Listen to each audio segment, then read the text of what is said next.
Unit costing जिसमें हमने output costing पढ़ा था जस्ट लाइक कॉस्ट शीट। इसके बाद जॉब कॉस्टिंग हम लोगों ने कर लिया, कॉन्ट्रैक्ट कॉस्टिंग किया लास्ट क्लास में हमने, प्रोसेस कॉस्टिंग हमने पिछली क्लास में शुरू किया था, we have just started with that only. इसमें आपको जो करना है वो उसमें प्रोसेस लॉसेस भी पढ़ने हैं, valuation of work in progress पढ़ना है, ठीक है। Butt joint product by product का न्यूमेरिकल क्वेश्चन ही आएगा, थियरी आपको आ सकती है बट न्यूमेरिकल क्वेश्चन नहीं आएगा। और एक और लास्ट टॉपिक है इसमें सर्विस कॉस्टिंग, जिसमें से सिर्फ रोड ट्रांसपोर्ट कॉस्टिंग ये आपको पढ़ना है, सिर्फ रोड ट्रांसपोर्ट आएगा, इसके अलावा इसमें से कुछ नहीं है, मेन आपका सिलेबस में वही है, ठीक है। तो न्यूमेरिकल क्वेश्चन एक आपको आएगा यूनिट कॉस्टिंग के ऊपर, जिसको आउटपुट कॉस्टिंग भी हम बोलते हैं। उसमें आपको प्रोडक्शन या मैन्युफैक्चरिंग अकाउंट नहीं बनाना है, आपको सिर्फ कॉस्ट शीट बनाने के लिए है। कॉन्ट्रैक्ट कॉस्टिंग, उसमें आपको escalation clause, cost plus contract and estimated profits on yearly completed contracts, इनका न्यूमेरिकल क्वेश्चन नहीं आएगा, थियोरी आपको आ सकती है, हमने डिस्कस भी की थी, तो थियोरी आप लोगों को आ सकती है बट न्यूमेरिकल क्वेश्चन नहीं आएगा। प्रोसेस कॉस्टिंग जो हम शुरू कर चुके थे, आज हम उसको इसी को कंटिन्यू करेंगे टॉपिक को, प्रोसेस कॉस्टिंग को। इसमें जो न्यूमेरिकल क्वेश्चन आएगा उसमें प्रोसेस लॉसेस आएंगे, valuation of work in progress आएगा, but by FIFO method only, सिर्फ फीफो मेथड उसके लिए यूज करेंगे।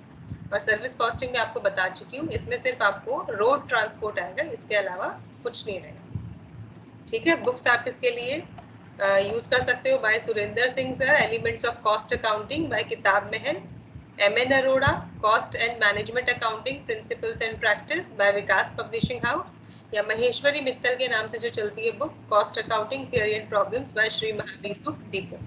तो you can recommend any of the book. तो प्रोसेस कॉस्टिंग मैं एक बार दोबारा से रिपीट कर रही हूँ, लास्ट क्लास में वैसे हमने इसका बेसिक जो था प्रोसेस कॉस्टिंग क्या होता है ये मैंने आपको बताया था।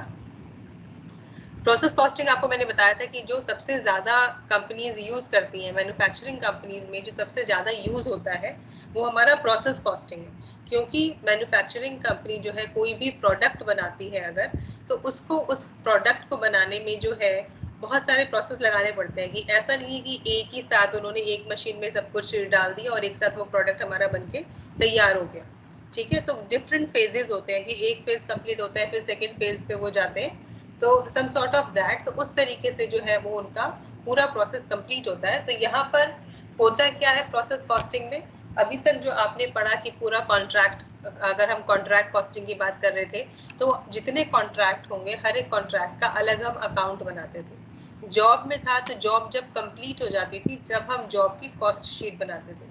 प्रोसेस कॉस्टिंग में क्या है कि जो भी प्रोडक्ट बन रहा है वो जितने प्रोसेस से पास होगा तो वो हर एक प्रोसेस अकाउंट जो है वो अलग बनता है।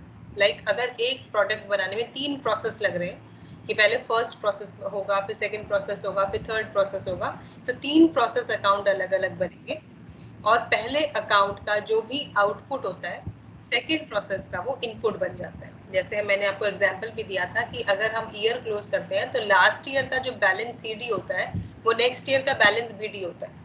तो सेम वे प्रोसेस 1 का जो भी आउटपुट निकल के आएगा वो सेकंड प्रोसेस का इनपुट होगा। क्यों? क्योंकि सेकंड प्रोसेस में उस जो भी प्रोडक्ट आया उसके ऊपर फर्दर काम किया जाएगा, तो वो एज अ इनपुट काम करता है नेक्स्ट प्रोसेस में। और फाइनल जो भी हमारा प्रोडक्ट बनके तैयार होता है लास्ट प्रोसेस में वो फिनिश्ड गुड्स, क्योंकि वो बनके तैयार हो गया तो वो फिनिश्ड गुड अकाउंट में ट्रांसफर कर देते हैं। तो एक बार कंसेप्ट में दोबारा पढ़ रही हूँ यहाँ पर। Process costing is the most widely used method of cost ascertainment. तो कॉस्ट निकालने का ये सबसे वाइडली यूज्ड मेथड है, सबसे ज्यादा इसी को यूज किया जाता है। It is used in mass production industries producing standard products. तो मास प्रोड्यूसिंग मतलब जो बल्क में प्रोडक्ट बनाते हैं। जैसे जॉब कॉस्टिंग हमने बोला था कि जॉब कॉस्टिंग क्या है कि कस्टमर की जो भी रिक्वायरमेंट होती है उसकी स्पेसिफिक रिक्वायरमेंट के हिसाब से जो है वहाँ पर प्रोडक्शन की जाती है, ठीक है। कि जैसे मैंने एग्जांपल आपको प्रिंटिंग प्रेस का ही दिया था कि किसी को अपना विजिटिंग कार्ड या पैम्पलेट्स छपवाने, तो वो जैसे उसको इंस्ट्रक्ट करेगा उसके हिसाब से प्रोडक्शन की जाएगी, उसके हिसाब से प्रिंटिंग की जाएगी।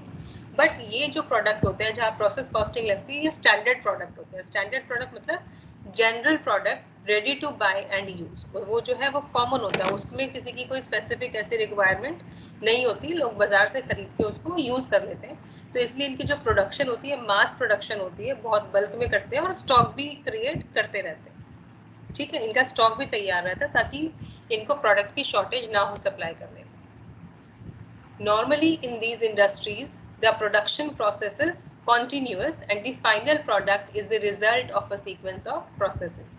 तो इसलिए इन इंडस्ट्री में क्या है, जो प्रोडक्शन है वो कंटिन्यूस बेसिस पे चलती रहती है, कि मतलब ऐसा नहीं है कि सीजन कुछ चेंज होगा तो उसके हिसाब से उनकी प्रोडक्शन पे इफेक्ट आएगा, या फिर इसमें कोई लोगों की वो नहीं होती कि लाइक कुछ फैशन चेंज हो गया या समथिंग एल्स. तो it is the general product which is continuous in use, तो प्रोडक्शन भी चलता रहता है और जो फाइनल प्रोडक्ट निकलता है वो कई प्रोसेस के बाद जाके वो फाइनल प्रोडक्ट निकल के आता है.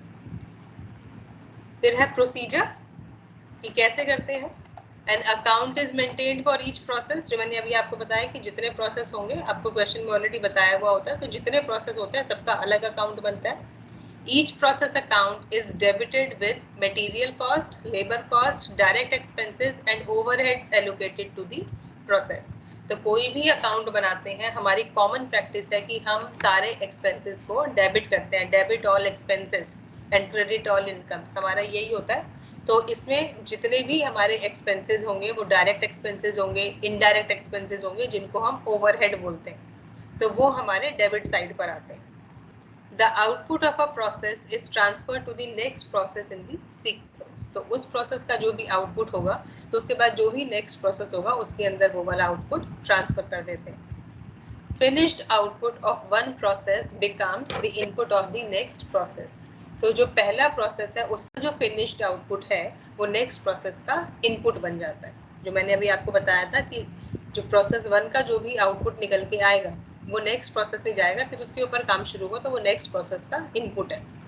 The finished output of the last process is transferred to the finished goods account. और जो लास्ट में हमारा निकल के आएगा फिनिश्ड आउटपुट, वो फिनिश्ड गुड अकाउंट में ट्रांसफर कर देते हैं.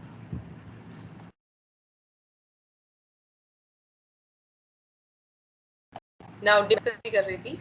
तो in process costing cost are compiled process wise. तो क्योंकि प्रोसेस कॉस्टिंग में हर एक प्रोसेस का अकाउंट बनता है, तो वहाँ जो कॉस्ट एसरटेनमेंट होती है वो प्रोसेस वाइज होती है कि प्रोसेस 1 में कितना कॉस्ट आया, प्रोसेस 2 में कितना कॉस्ट आया, तो वो कॉस्ट जो है ट्रांसफर होती रहती है और फाइनली लास्ट प्रोसेस जो होता है वहाँ पे क्यूमुलेट होके निकल आती है. तो जो भी कॉस्ट निकालते हैं वो प्रोसेस वाइज निकालते हैं.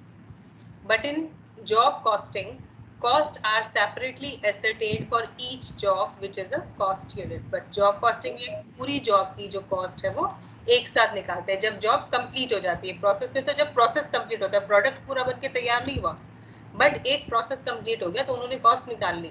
बट जॉब कॉस्टिंग में जब पूरी जॉब कंप्लीट हो जाती है तब उसके बाद फिर वहां पर वो टोटल कॉस्ट निकालते हैं कि उनको टोटल कितनी कॉस्ट पड़ी है.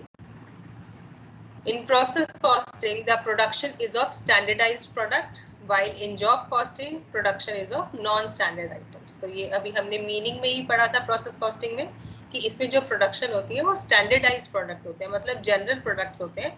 इसमें किसी के हिसाब से कुछ प्रिपेयर नहीं हो रहा है, वो एक जनरल है कि अगर ऑयल मैन्युफैक्चरिंग कंपनी है, सोप मैन्युफैक्चरिंग कंपनी है, ठीक है, तो वो तो जनरल प्रोडक्ट्स तैयार कर रहे हैं, तो that is called standard product which is ready to buy and use. कोई भी उसको खरीद के यूज कर सकता है.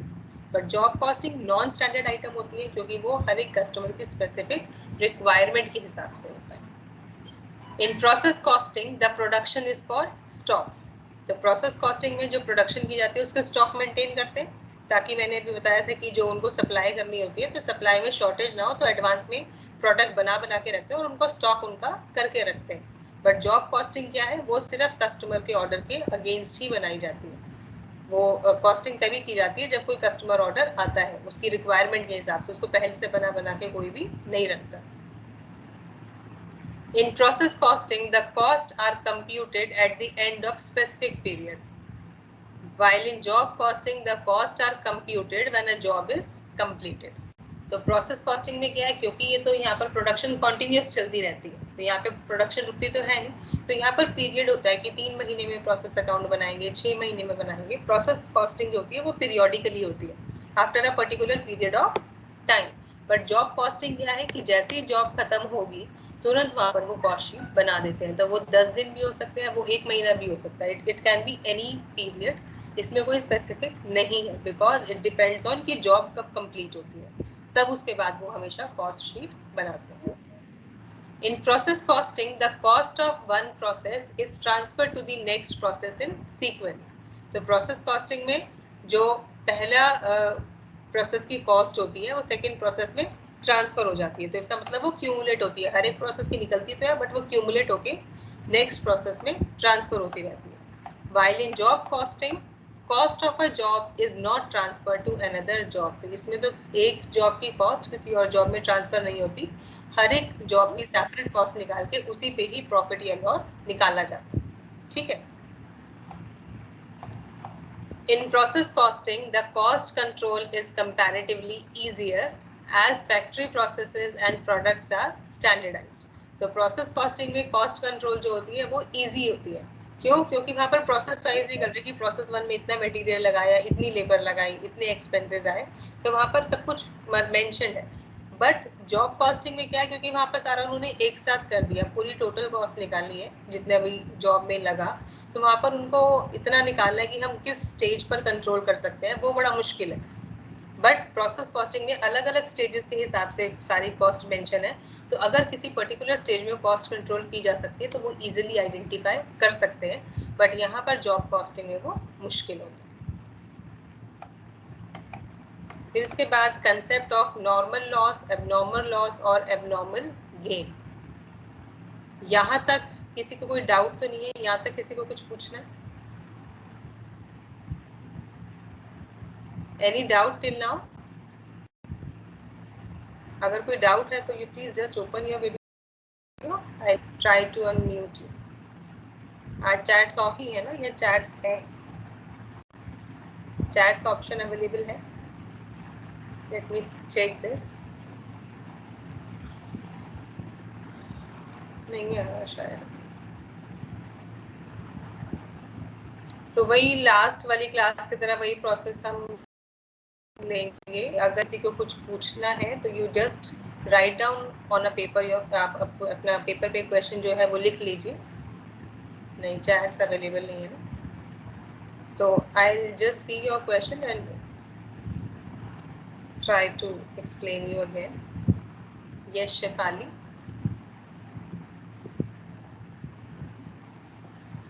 I can't unmute you today. मेरे पास unmute करने का तो ऑप्शन नहीं है, बट आप अपना क्वेश्चन मुझे शो कर दो। जॉब कॉस्टिंग, जॉब कॉस्टिंग तो वो सेपरेट टॉपिक था जो हमने किया था। जॉब कॉस्टिंग क्या है कि वहाँ पर कस्टमर की रिक्वायरमेंट होती है कि लाइक वहाँ पर हर एक जो भी काम आता है वो एक पर्टिकुलर जॉब होती है। तो मैंने जो पिछली बार भी एग्जाम्पल दिया था वो मैंने प्रिंटिंग प्रेस का एग्जाम्पल दिया था कि किसी की प्रिंटिंग प्रेस है तो उसके पास जो काम आता है वो एक टाइप का जॉब होता है। कि कोई, जैसे मैंने उसको बोला था कि भाई कोई कहता है कि मुझे पैम्पलेट्स छपवानी है, कि लाइक कोई नई कंपनी शुरू कर रहा है, उसको प्रमोट कर रहा है, तो पैम्पलेट्स छपवाते हैं, तो वो प्रिंटिंग है। तो वो कस्टमर ने जो भी लिख के दिया टेक्स्ट, उसके हिसाब से उसने प्रिंट किया, कोई लोगो दिया तो वो प्रिंट किया, तो वो कस्टमर की रिक्वायरमेंट है। और वो जो जॉब होती है उसका टाइम ड्यूरेशन छोटा होता है कि लाइक 10 दिन में कंप्लीट हो गया, 15 दिन में हो गया, या 20 दिन लग गए, तो बस इतने टाइम का कोई भी जॉब होता है। तो इसमें जैसे ही वो जॉब कंप्लीट हो जाती है कि लाइक उसने बोला मुझे 1000 पैम्पलेट प्रिंट करके चाहिए, तो जब वो 1000 पैम्पलेट प्रिंट करके दे देगा तो वो जॉब वहाँ पर खत्म हो जाएगी। और फिर जैसे ही वो जॉब फिनिश हो जाती है वो उसकी अकाउंटिंग करते हैं, वो कॉस्ट शीट बनाते हैं और ये आइडेंटिफाई करते हैं इसमें मुझे कितना कॉस्ट आया और कितना रेवेन्यू मुझे मिला, तो what is the net profit और loss in that particular job, तो वो जॉब कॉस्टिंग होता है। ठीक है। तो द मेन रीजन इज कि एक तो वहाँ पे कस्टमर की रिक्वायरमेंट के हिसाब से प्रोडक्शन होती है, और उसमें जो है वो जैसी जॉब खत्म होगी तभी प्रॉफिट या लॉस वो निकाल लेते हैं। This is the main point in job cost. इसके अलावा किसी को कुछ पूछना है? यहाँ तक क्लियर है सबको? No doubts? Yes Tanya, show your question. Abnormal, abnormal gain, I am just coming on it, मैं उसको दोबारा एक्सप्लेन कर रही हूँ अभी। नॉर्मल लॉस और एबनॉर्मल गेन। ठीक है, I am just explaining it again.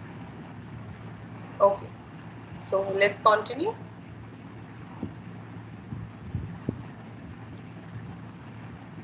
Yes, concept of normal loss, abnormal loss और abnormal, like normal में प्रोडक्शन चल रही है, बल्क में प्रोडक्शन जहाँ पर होती है तो थोड़ा बहुत लॉस जो है वो होता ही है। ठीक है, क्योंकि कहीं भी काम करने के लाइक मटेरियल है एक जगह से दूसरी जगह लेके जा रहे हैं, या मशीनरी में कुछ भी मटेरियल उस पर कोई प्रोसेसिंग कर रहे हैं, तो थोड़ा बहुत लॉस तो मान के चला जाता है होगा। तो in industries which employ process costing a certain amount of loss occurs at various stages of production। तो जब भी इस इंडस्ट्रीज में जब भी प्रोडक्शन प्रोसेस कंटिन्यू किया जाता है तो थोड़ा बहुत तो लॉस अलग अलग स्टेजेस पे होता है कि जैसे हम रॉ मटेरियल बाहर से अपनी प्लेस तक ला रहे हैं तो उसमें कुछ मटेरियल गिर गया, कुछ नुकसान हो गया, तो basic loss is there. Process losses में be classified into normal and abnormal loss. तो प्रोसेस लॉसेस जो है दो टाइप के हैं, नॉर्मल लॉस और एबनॉर्मल लॉस। तो नॉर्मल लॉस क्या है?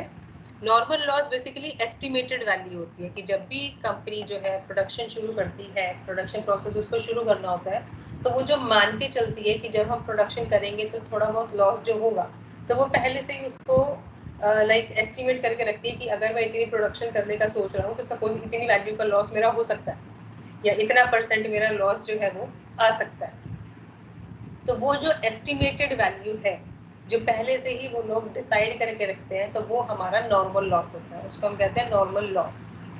ठीक है। और उसके अलावा जो होता है, normal loss represents the loss that would be expected under normal condition, की जो उतना एक्सपेक्टेड होता है कंपनी को कि नॉर्मली अगर कोई भी प्रोडक्शन होगी तो इतना लॉस हो सकता है। So it is an estimated figure, पहले से ही एडवांस में एस्टिमेट, वो यूनिट्स के फॉर्म में भी एस्टिमेट कर सकते हैं कि सपोज हमारी इतनी यूनिट जो है वहाँ पर खराब हो सकती है, या फिर उसको वो वैल्यू की उसमें भी वैल्यू के फॉर्म में भी वो लोग उसको एस्टिमेट कर सकते हैं कि हमारा सपोज 1000 रुपए का हमारा नुकसान इसमें हो सकता है। तो एग्जांपल्स क्या है, कौन सा लॉस नॉर्मल लॉस बोल रहे हैं? Like loss of weight due to evaporation और केमिकल रिएक्शन। लाइक कहीं पर लिक्विड मटेरियल कुछ यूज हो रहा था, वो इवेपोरेट होता है, जैसे मैंने बोला थिनर होता है कि लाइक कारपेंटर्स है या कहीं और है, वो लोग थिनर्स यूज करते हैं, तो वो भी एक मटेरियल है जो वो लोग यूज कर रहे हैं, तो वो इवेपोरेट हो जाता है कि थोड़ा टाइम भी खुला रखते हैं तो इट गेट्स इवेपोरेटेड, तो वो जितना लाते हैं एक्चुअली उतना पूरा यूज नहीं हो पाता। तो this is the normal loss. Abnormal loss क्या है कि हमने एक एस्टिमेट तो लगा लिया, जब हमने प्रोडक्शन शुरू करनी थी उससे पहले हमने एस्टिमेट कर लिया कि हमारा इतना लॉस हो सकता है, बट जब हम प्रोडक्शन करना शुरू करते हैं तो एक्चुअल लॉस जो होता है उसको फिर हम कंपेयर करते हैं नॉर्मल लॉस के साथ। ठीक है। नॉर्मल लॉस क्या है? एस्टिमेटेड है, पहले से इतना मान के चला जाता है। बट एबनॉर्मल लॉस कब निकालेंगे कि जब हमने प्रोडक्शन प्रोसेस कंटिन्यू कर दिया, तब हमारा जो एक्चुअल लॉस हमें हो रहा है प्रोडक्शन करते हुए, तो वो हमारा, उसको हम कंपेयर करते हैं एस्टिमेटेड लॉस के साथ। तो अगर वो ज्यादा है, कि हमने माना था कि हमारा एस्टिमेटेड लॉस सपोज 50 यूनिट होगी, बट हमारी यूनिट 70 यूनिट हो गई है लॉस।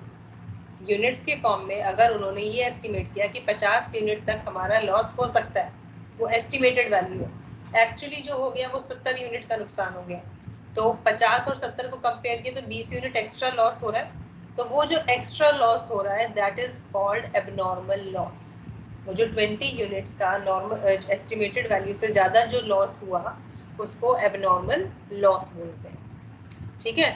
तो देखो क्या लिखा है, एक्चुअल लॉस में बी ग्रेटर और less than the normal loss. तो जब एक्चुअल लॉस होगा तो वो नॉर्मल लॉस जो हमने एस्टिमेट किया उससे ज्यादा भी हो सकता है और उससे कम भी हो सकता है। So if the actual loss is greater than normal loss, तो अगर एक्चुअल लॉस नॉर्मल लॉस से ज्यादा हो रहा है तो उसको हम एबनॉर्मल लॉस बोलते हैं। ठीक है। The abnormal loss occurs due to abnormal factors. तो कुछ भी एबनॉर्मल फैक्टर्स हो सकते हैं कि लाइक चोरी हो गई उतना सामान की, लाइक किसी ने वहाँ पर गिरा दिया, टूट गया, सम सॉर्ट ऑफ दैट। तो एबनॉर्मल फैक्टर्स की वजह से एबनॉर्मल लॉस हो सकता है। तो this is basically due to carelessness of workers.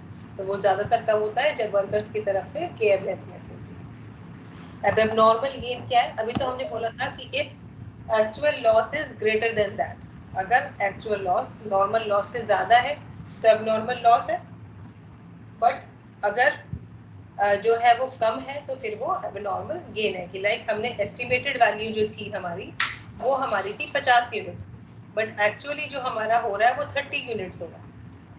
ठीक है। एस्टिमेटेड लॉस हमने 50 यूनिट माना था, बट इन एक्चुअल वो 30 यूनिट्स ही हुआ, तो 20 यूनिट हमारा नुकसान कम हुआ। हमने माना तो था 50 हो जाएगा, बट 30 ही हुआ बस, तो 20 यूनिट बच गई।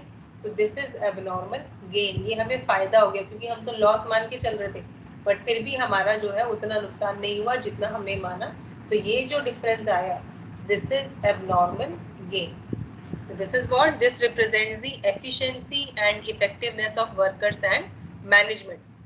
If the actual loss is less than normal loss, a gain is obtained, which is termed as abnormal gain. So I think clear हो गई ये तीनों? Yes, Neha, you want to ask something? Show me your question.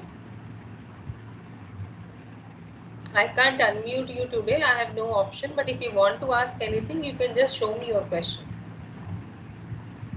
Abnormal loss. Abnormal loss पूछ रही सच्ची आपको. Okay.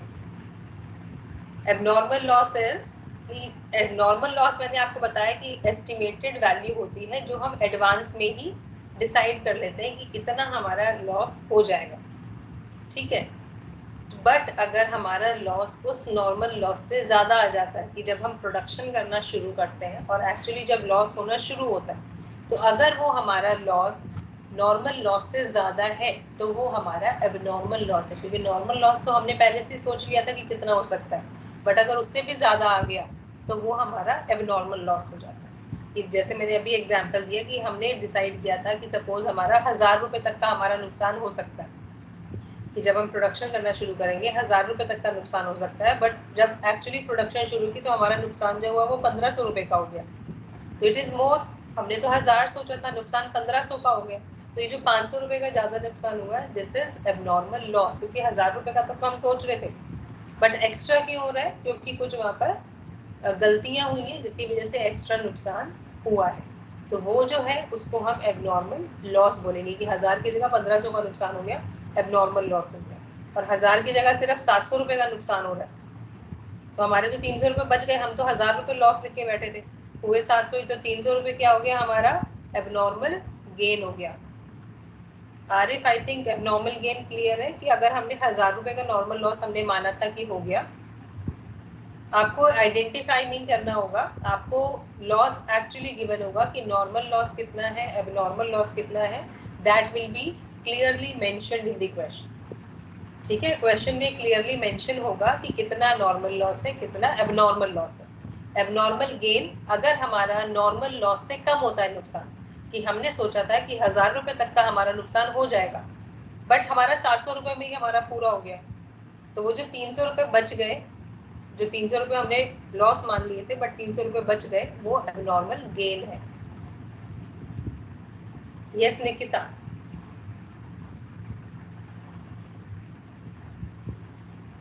जिसको भी कुछ पूछना है, you just write down your question and show me that. I'll explain it. यहाँ तक क्लियर है? नॉर्मल लॉस, एबनॉर्मल गेन, ये तीनों आपको आई थिंक समझ में आ गए. और इसका आपको क्वेश्चन में मेंशन होता है, नहीं तो हम उसको निकालते हैं. अभी हम एक क्वेश्चन करेंगे, उसमें हम यूनिट्स निकालते हैं. ये मैं अभी बताऊंगी. एबनॉर्मल वेस्टेज, एबनॉर्मल गेन, हमें अगर आउटपुट दिया हुआ होता है तो उस केस में हम बैलेंसिंग फिगर निकाल देते हैं. अगर हमारी बैलेंसिंग फिगर आ रही होती है अकाउंट में तो वो यूजुअली हमारी एबनॉर्मल लॉस या एबनॉर्मल गेन की होती है. ये अकाउंट में बैलेंसिंग फिगर निकाली होगी बेटा. अभी ये क्वेश्चन मैं भी करा रही हूँ अभी आगे. ठीक है. तो उसमें जो यूजुअली एबनॉर्मल लॉस या एबनॉर्मल गेन जो होता है हमारा, अभी समझाते हैं बेटा. I coming on it. ठीक है. एक एक करके we will continue on that. Akansha, let me continue with this. Okay. तो इसमें जो होता है एबनॉर्मल लॉस और एबनॉर्मल गेन, यूजुअली आपका जो प्रोसेस अकाउंट होता है, प्रोसेस अकाउंट की बैलेंसिंग फिगर आती है. ऐसे ही क्वेश्चन हम अभी करेंगे. मैं जो प्रैक्टिकल क्वेश्चन लूंगी उसमें आपका एबनॉर्मल लॉस, एबनॉर्मल गेन आएगा जो हमारा बैलेंसिंग फिगर होता है. ठीक है. कि हमारा आउटपुट हमें दे दिया बट उसके बाद भी कुछ लेफ्ट ओवर यूनिट्स अगर आ जाती हैं अकाउंट में तो उसको हम एबनॉर्मल लॉस या एबनॉर्मल गेन. एबनॉर्मल लॉस हम क्रेडिट साइड पर शो करते हैं, एबनॉर्मल गेन हमारा क्रेडिट डेबिट साइड पर आता है. वो भी क्वेश्चन आप देखोगे तो it will be clear to you. अभी हम उसका ट्रीटमेंट पढ़ भी रहे हैं. Treatment of normal loss, abnormal loss और एबनॉर्मल गेन, इनको हमें कैसे करना है अकाउंट में अपना, वो हम यहाँ पर पढ़ेंगे. तो नॉर्मल लॉस क्या है? नॉर्मल लॉस को कैसे शो करना है? It is a fundamental costing principle that cost of normal loss should be borne by the good production. तो कहीं कोई भी आप मेथड्स ऑफ कॉस्टिंग करेंगे, if you will be doing any of the costing method, ये हमेशा याद रखना है कि नॉर्मल लॉस, क्योंकि एक्सपेक्टेड लॉस होता है, तो इसको जो लॉस होता है वो हम अलग से शो नहीं करते। इसकी जो भी वैल्यू होती है नॉर्मल लॉस की, वो जो गुड यूनिट्स होती हैं उनमें वो डिवाइड हो जाती है। कि जैसे अगर सपोज किसी कंपनी ने 1000 यूनिट्स प्रोड्यूस की थी, आई am just taking an example, कि अगर किसी कंपनी ने 1000 यूनिट्स प्रोड्यूस की थी 10,000 रुपए में, 1000 यूनिट्स प्रोड्यूस्ड फॉर ₹10,000, तो अगर वहां पर 50 यूनिट नॉर्मल लॉस हो गया तो बची कितनी? 950, क्योंकि जो मार्केट में बेचने जाएंगे 50 का तो नुकसान हो गया, नॉर्मल लॉस है, तो यूनिट्स कितनी बची? 950। तो उस केस में वो पूरे 10,000 रुपए अब 950 यूनिट में डिवाइड हो जाएंगे। तो इसको हम कहते हैं कि normal loss should be borne by the good production. तो इसमें क्या होगा? पर यूनिट कॉस्ट बढ़ जाएगी। पहले 1000 यूनिट 10,000 में थी तो 10 रुपए पर यूनिट था, ठीक है, 10 रुपीज पर यूनिट कॉस्ट थी, बट नॉर्मल लॉस से क्या हुआ? वो यूनिट 950 रह गई, बट कॉस्ट पूरी 10,000 ही रहेगी। तो वो 10,000 950 रुपीज में 950 यूनिट्स में हम डिवाइड कर देंगे, तो पर यूनिट कॉस्ट जो है उसमें इंक्रीज हो जाएगी। तो उसमें जो गुड प्रोडक्शन थी उनकी जो कॉस्ट प्राइस था वो इंक्रीज हो जाता है in case of normal loss. इसमें नंबर ऑफ यूनिट्स तो हम माइनस कर देते हैं, बट उन यूनिट्स की वैल्यू माइनस नहीं होती, वो वैल्यू जो है बाकी यूनिट्स के अंदर डिवाइड हो जाती है। If such loss is not physically present, then it can't have any value. तो अगर नॉर्मल लॉस फिजिकली प्रेजेंट नहीं है तब तो उसकी कोई वैल्यू नहीं है, कि हमने कह दिया कि कोई लिक्विड था वो इवेपोरेट हो गया तो वो खत्म हो गया, अब हमारे पास वो एग्जिस्ट नहीं करता। बट अगर फिजिकली कोई लॉस प्रेजेंट है, जैसे हम कहते हैं स्क्रैप है, तो स्क्रैप हमारा नॉर्मल लॉस होता है, तो स्क्रैप को बेच के हमें कुछ वैल्यू मिल जाती है। तो अगर हमारा कोई लॉस फिजिकली प्रेजेंट है तो उसको हम बेच के हमें उसके बदले जो कुछ वैल्यू मिल जाती है, तो वो वैल्यू हम हमेशा प्रोसेस अकाउंट के क्रेडिट साइड पे दिखा देते हैं। कि लाइक हम बताएंगे कि हमारी 50 यूनिट नॉर्मल लॉस थी और हमने उसको रैंडम बेच दिया, तो हमें सपोज 200 रुपए उसके मिल गए, तो ये जो 200 रुपीज मिले हैं ये हम क्रेडिट साइड पर शो कर देंगे। अगर हमें कुछ भी नहीं मिला तो यूनिट्स तो हम लिखेंगे नॉर्मल लॉस, बट वैल्यू नील कर देंगे, क्योंकि उसके बदले में कोई पैसा नहीं मिला, बट उनको हम लाइक स्क्रैप में बेच देते हैं, उसके बदले में जो पैसा मिलता है वो हम क्रेडिट साइड पर शो करते हैं। ठीक है, नॉर्मल लॉस की बात बता रही हूँ। नॉर्मल लॉस में अगर हमारा वो लॉस फिजिकली प्रेजेंट है, तो अगर उसकी कुछ भी वैल्यू दी हुई है तो वो हम हमेशा प्रोसेस अकाउंट के क्रेडिट साइड पर शो करते हैं, जो भी वैल्यू रिसीव हो रही है। फिर है, ये क्लियर हो गया नॉर्मल लॉस। नॉर्मल लॉस को हमें कैसे शो करना है? नॉर्मल लॉस तो इजी आई थी। संचिता,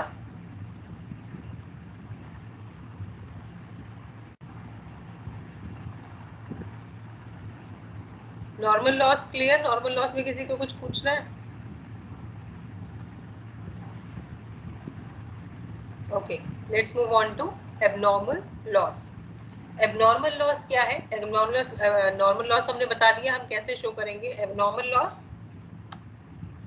Unlike the normal loss, abnormal loss is not absorbed by good production. Normal loss को तो good production में उसकी वैल्यू को हमने डिवाइड कर दिया, बट abnormal loss की वैल्यू को हम good production में डिवाइड नहीं करते।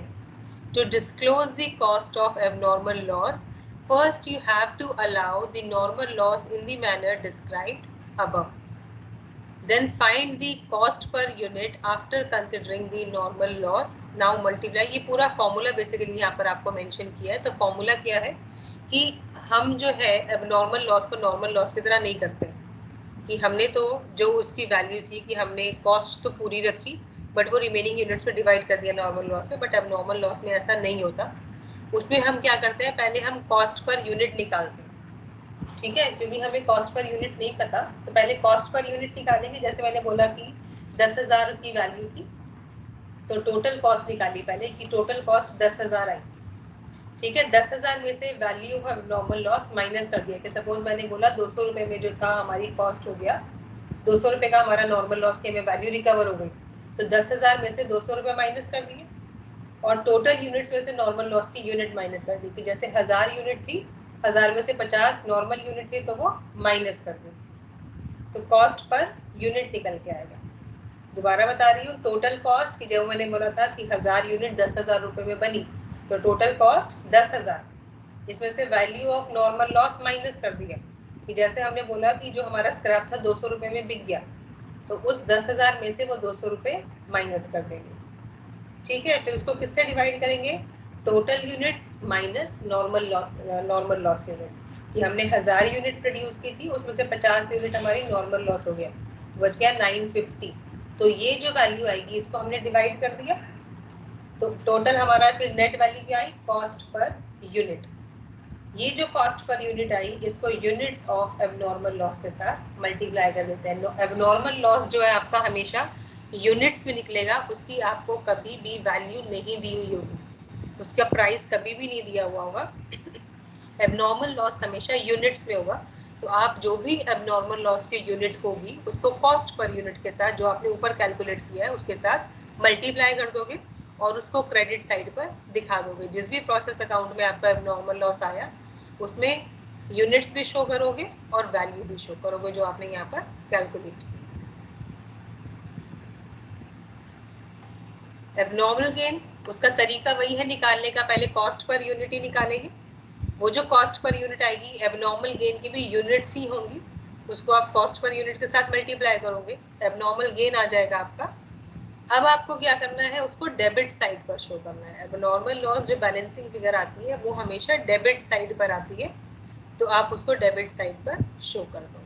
कैलकुलेशन ऐसे ही करनी है, टोटल कॉस्ट में से नॉर्मल लॉस की वैल्यू माइनस करनी है, टोटल यूनिट्स में से नॉर्मल लॉस की यूनिट माइनस करनी है, डिवाइड करेंगे, कॉस्ट पर यूनिट आएगा और उसको एबनॉर्मल गेन की यूनिट्स के साथ मल्टीप्लाई कर देंगे कॉस्ट पर यूनिट को, तो वैल्यू ऑफ एबनॉर्मल गेन आएगा जो आपको डेबिट साइड पर शो करना है। तो तीनों कॉस्ट हमें कैसे दिखानी है, आई थिंक ये क्लियर है। इसमें कोई कुछ पूछना चाहता है? यस हर्षित, थोड़ा सा वो ऊपर वाला लाइन दिखाओ, वो नजर नहीं आ रही मुझे। नॉर्मल लॉस को क्रेडिट साइड के बाद क्या, क्यों लॉस तो ऑलवेज प्रॉफिट क्रेडिट होता है, प्रॉफिट क्रेडिट होता है क्यों, अगर आपने जैसे P&L अकाउंट आप बनाते हो तो P&L अकाउंट में आपका नेट प्रॉफिट नेट लॉस कहाँ शो करते हो, नेट प्रॉफिट कहाँ आता है, what is the balancing figure. मैंने आपको बताया तो है कि एबनॉर्मल लॉस एबनॉर्मल गेन ये दोनों हमारी बैलेंसिंग फिगर होंगी, तो प्रॉफिट तो हमारा हमेशा हम डेबिट साइड पे ही हमारी बैलेंसिंग फिगर आती है ना। नोट्स तो मैंने प्रोवाइड किए हैं बेटा, अब तक के लास्ट क्लास तक के मैं सारे नोट्स प्रोवाइड कर चुकी हूँ, मैंने टीम्स ग्रुप पे भी किए हैं, नहीं तो पूर्णिमा ने जो ग्रुप बनाए हुए हैं मैंने व्हाट्सएप पे पूर्णिमा को भी मैंने भेज दिया था, उसने व्हाट्सएप पे शेयर किया होगा।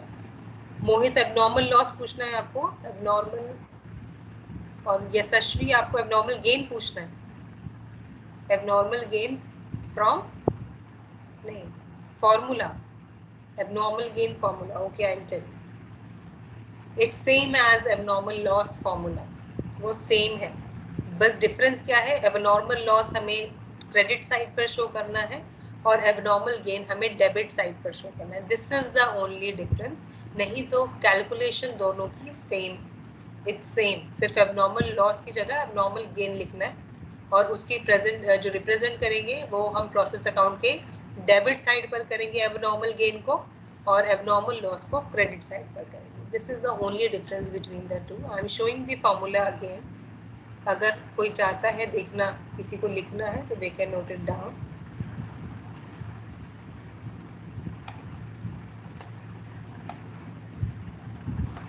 Look this is the formula, पहला स्टेप होता है कॉस्ट पर यूनिट निकालना और फिर यहाँ पे इन्होंने एबनॉर्मल लॉस निकाला है, बट एबनॉर्मल गेन के लिए भी सेम है, instead of abnormal loss you right abnormal gain, this is same formula for both of these, the difference is of abnormal loss की जगह एबनॉर्मल गेन कर लेना, एबनॉर्मल लॉस क्रेडिट साइड पर दिखाना है, एबनॉर्मल गेन डेबिट साइड पर दिखाना, this is the only difference, nothing else.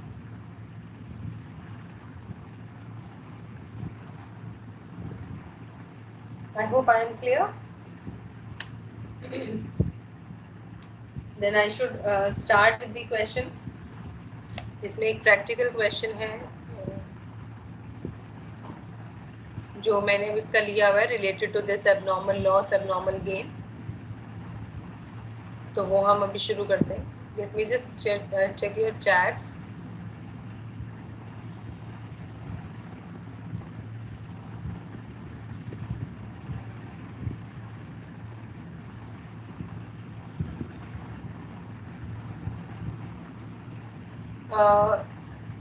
Cost accounting वाला ये जो टीम्स ग्रुप बनाया हुआ है, टीम्स पे जो ग्रुप बनाया है,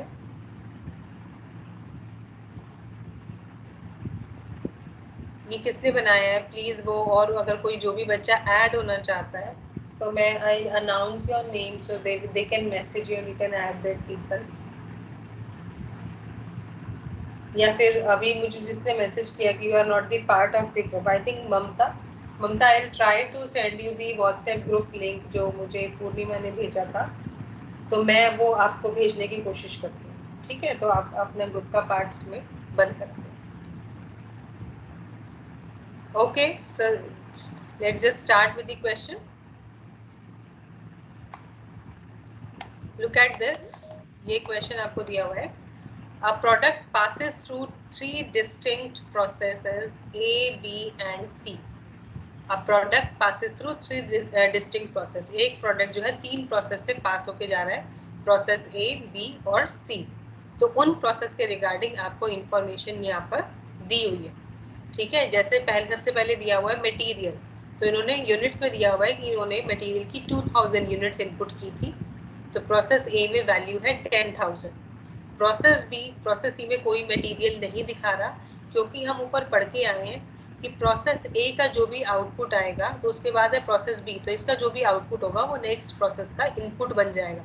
तो वो जो मटेरियल यहाँ पर आएगी, मटेरियल की वैल्यू, वो इस प्रोसेस का जो भी आउटपुट आएगा वो यहाँ पर इसका इनपुट बन जाएगा.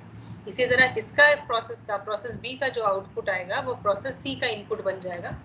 तो आपको जब भी मटेरियल दिया हुआ होगा वो आपको सिर्फ फर्स्ट प्रोसेस का मटेरियल देंगे, बाकी का मटेरियल आपका बैलेंस जो भी क्लोजिंग फिगर होगी वो आपके नेक्स्ट प्रोसेस की इनपुट फिगर होगी. तो ये आपको कभी भी गिवन नहीं होगी.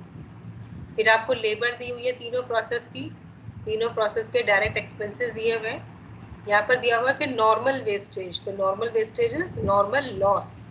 वो आपको परसेंटेज जो दी हुई है, परसेंटेज में दिया हुआ है 2%, 10%, 10%. तो ये परसेंटेज ऑफ इनपुट है. इनपुट मतलब इन यूनिट्स. वैल्यू का 2% नहीं लेना है आपको, नंबर ऑफ यूनिट्स का परसेंट निकालना है. रियलाइजेबल वैल्यू ऑफ वेस्टेज, जो हमने बोला था कि स्क्रैप, अगर नॉर्मल जो हमारा लॉस है वो फिजिकली अवेलेबल होता है तो उसको बेच देते हैं, तो ये उनकी रियलाइजेबल वैल्यू की वो जो यूनिट्स है नॉर्मल लॉस की वो कितनी वैल्यू में बेची है. तो प्रोसेस ए में 2 रुपीज़, 10 रुपीज़, 10 रुपीज़. उनका जो भी नॉर्मल लॉस ये है, नंबर ऑफ यूनिट्स जो भी आएंगी उनको इन वैल्यू पे रियलाइज कर दिया, बेच दिया.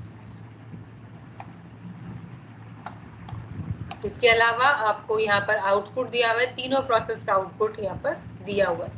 आपको करना क्या है, you have to prepare process accounts, normal loss account, abnormal loss account and abnormal gain account. 4 account बनाने.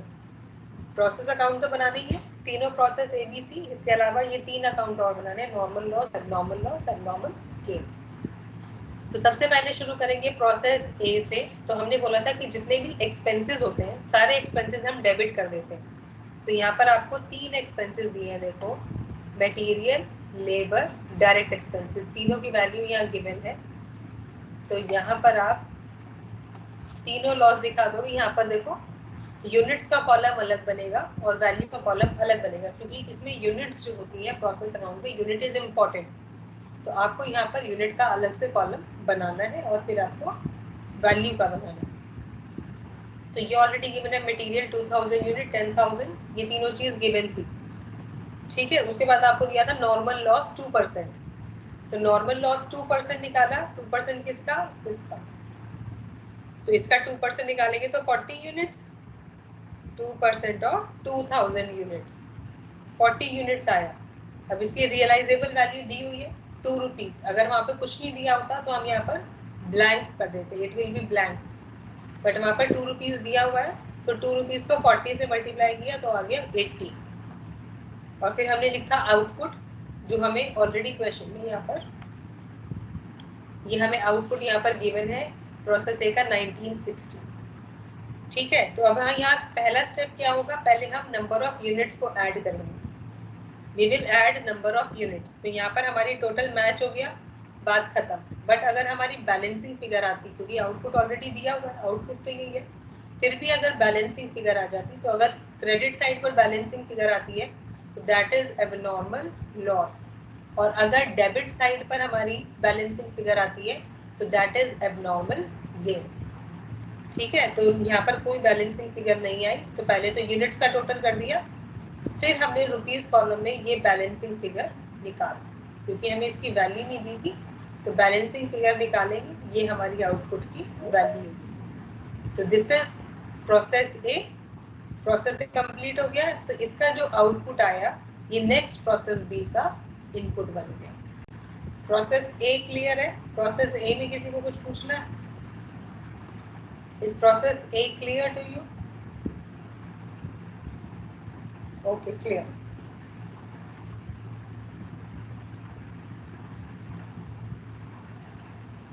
अब मूव ऑन करेंगे प्रोसेस बी पर।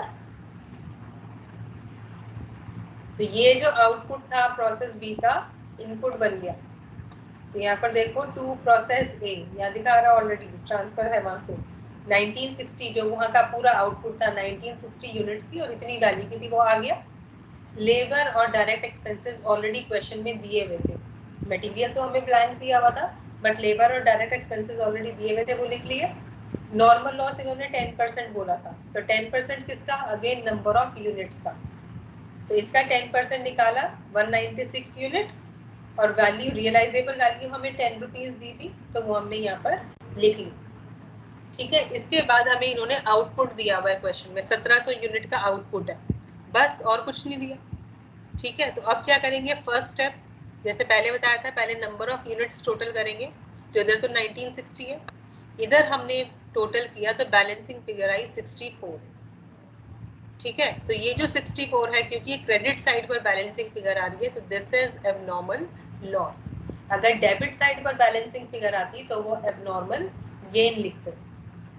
Balancing figure in units is on credit side is abnormal loss. तो number of unit आ गई। अब हमें क्या करना है, वो जो हमने ऊपर फॉर्मूला पढ़ा था, एबनॉर्मल लॉस की वैल्यू हमें निकालनी है, क्योंकि ना हमारे पास एबनॉर्मल लॉस की कोई वैल्यू है, ना हमारे पास आउटपुट की कोई वैल्यू है। तो आउटपुट की तो हमेशा वैल्यू बैलेंसिंग फिगर होगी। एबनॉर्मल लॉस का हम फॉर्मूला लगाएंगे, कॉस्ट पर यूनिट। कैसे निकालनी थी, पहले टोटल कॉस्ट लेनी थी, तो ये सब टोटल कर दिया, ये टोटल कॉस्ट है 37,240, इसमें से माइनस कर दिया नॉर्मल लॉस 1960। ठीक है, जो हमने फॉर्मूला पढ़ा था, फॉर्मूला रिकॉल करो, फॉर्मूला था total cost minus value of normal loss. तो टोटल कॉस्ट इज 37,240, इसमें से माइनस कर दी नॉर्मल लॉस की वैल्यू 1960, उसको डिवाइड किया total units 1960 minus normal loss unit 196। ये हमने किया, राइट। तो हमारी यहाँ पर जब आपने सॉल्व किया डिवाइड करके, तो यू गेट ₹20। तो एबनॉर्मल लॉस की जो कॉस्ट पर यूनिट है वो 20 रुपीज है, तो 64 जो बैलेंसिंग फिगर यूनिट्स आई थी, इसको 20 से मल्टीप्लाई कर देंगे, तो we get the value of abnormal loss. अब हम निकालेंगे बैलेंसिंग फिगर, तो ये जो बैलेंसिंग फिगर आएगी ये हमारी आउटपुट की हो जाएगी। ठीक है, this is the balancing figure of output. Am I clear? Process 2, process B जो है समझ में आ गया? प्रोसेस बी में किसी को कोई डाउट तो नहीं है?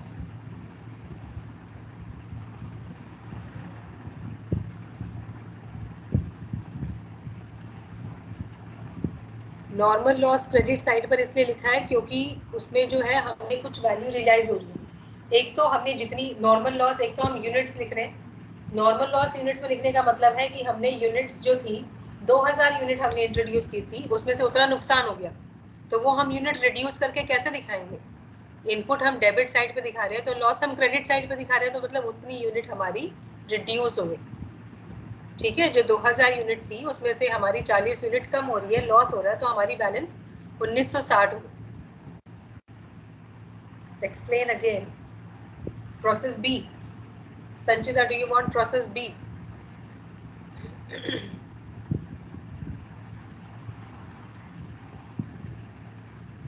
okay okay, I'll explain again.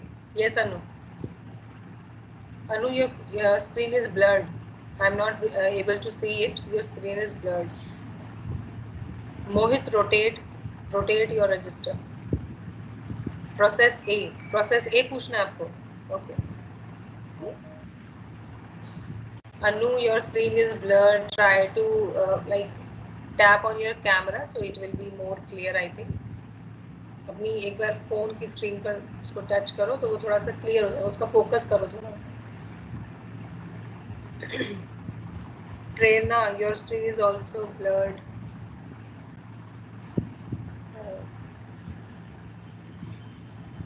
Slow पढ़ाओ, स्लो, मैं बहुत स्लो पढ़ा रही हूँ एक एक स्टेप करके। I am moving on very slowly. Okay, I will try to reduce my speed as well, but I am very slow. एक एक इसलिए मैं प्रोसेस करा रही हूँ और आपसे पूछ रही हूँ कि डाउट है तो पूछ लो। Anu, nothing is visible to me बेटा, nothing is visible to me. Yes Rajkumar, आपको भी कुछ पूछना है तो अपनी स्क्रीन शो करो। First try to focus it. If you are able to read, then I'll definitely be able to read it, but now it is difficult for me to study. Explain process B. I am explain. मैं अभी दोनों process जो है मैं एक बार short में मैं आपको दोबारा समझा रही हूँ। Okay, I got it सार्थक. Process B I let's explain.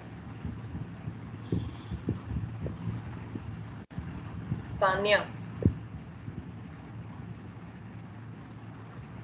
I think process ही समझना है तो दोबारा से समझा रही हूँ। यहाँ पर आप जो है शुरू करोगे फर्स्ट प्रोसेस से, प्रोसेस ए से बनाना आप शुरू करोगे तो आपको जो भी क्वेश्चन में इंफॉर्मेशन गिवन है उसको हम यूज करते हैं। तो यहाँ पर देखो क्वेश्चन में हमें मटेरियल, लेबर, डायरेक्ट एक्सपेंसेस, ये हमारे एक्सपेंसेस हैं सारे। ठीक है, तो ये जितने भी एक्सपेंसेस होते हैं, all expenses we show on the debit side. फिर जो नॉर्मल लॉस है वो हमने क्रेडिट साइड पर शो किया। क्यों? क्योंकि हमारी उतनी यूनिट्स रिड्यूस हो गई कि इतना मटेरियल था।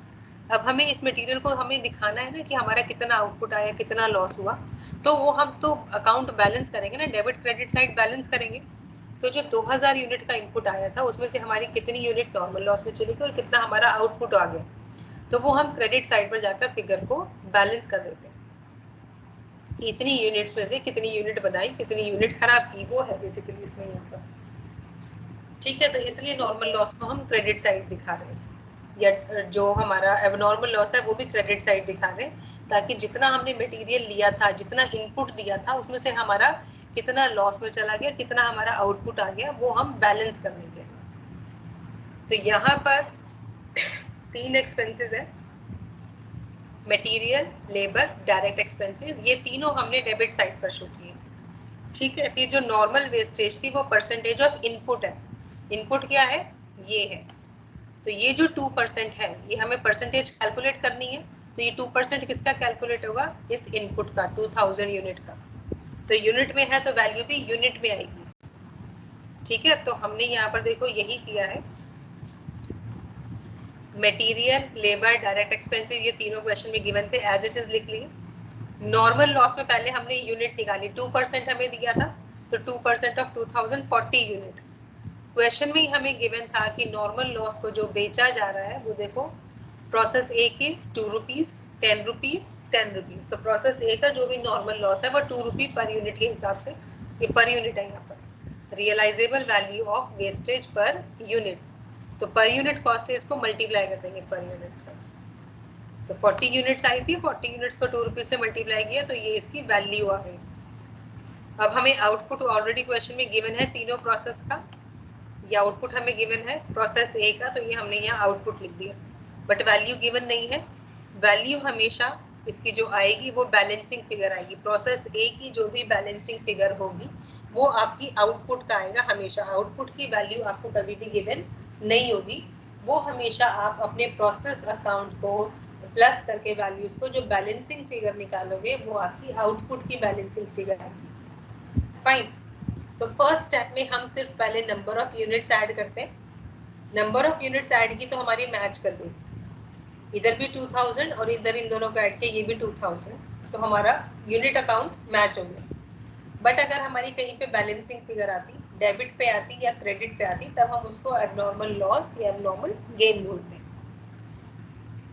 तो यूनिट्स के बाद फिर आप रुपीस का टोटल करोगे, रुपीस टोटल करके यहाँ पर जो बैलेंसिंग फिगर आई वो आउटपुट का आपका बैलेंस आ गया। ठीक है, प्रोसेस ए हमारा कंप्लीट हो गया और इसका जो आउटपुट आता है वो हम प्रोसेस बी में ट्रांसफर कर देते हैं। तो यही लिखा है यहाँ पे, by output transferred, TF represent transferred to process B.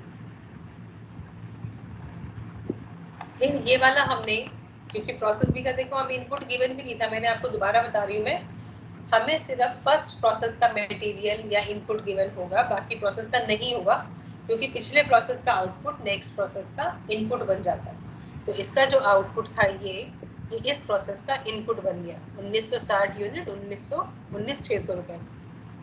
इसमें फिर लेबर डायरेक्ट एक्सपेंसेस जो गिवन था वो हमने लिख लिया।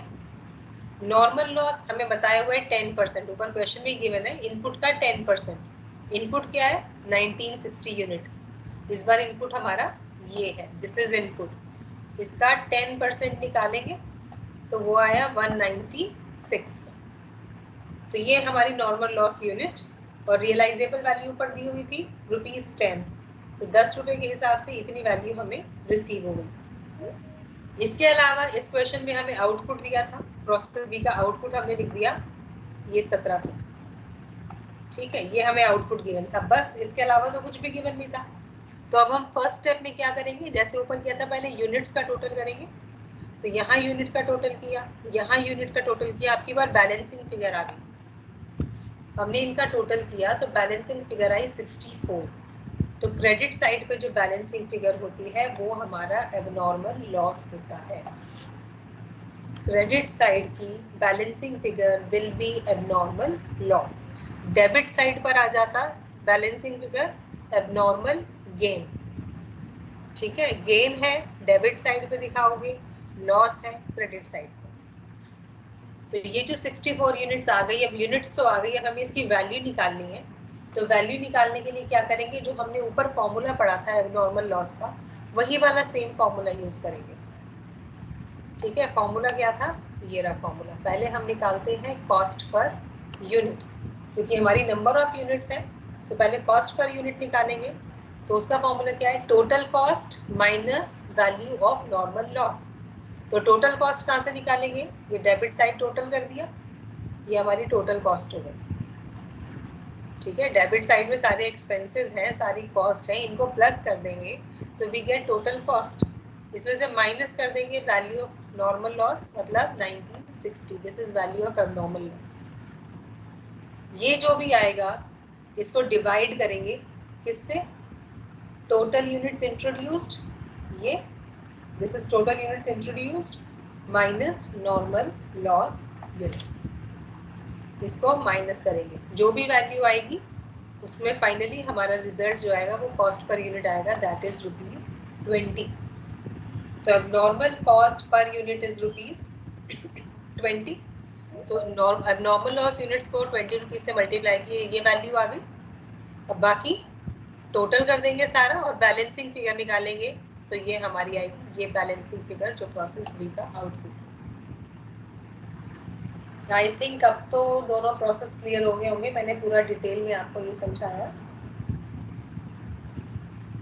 इसमें अभी किसी को कोई डाउट है? Srishti, do you want to ask something, do you have any doubt? No, okay. और किसी को कुछ पूछना है? Anybody want to ask something? Yes Prerna. Blurred blurred blurred not visible, थोड़ा सा फोकस करो। Process A B normal loss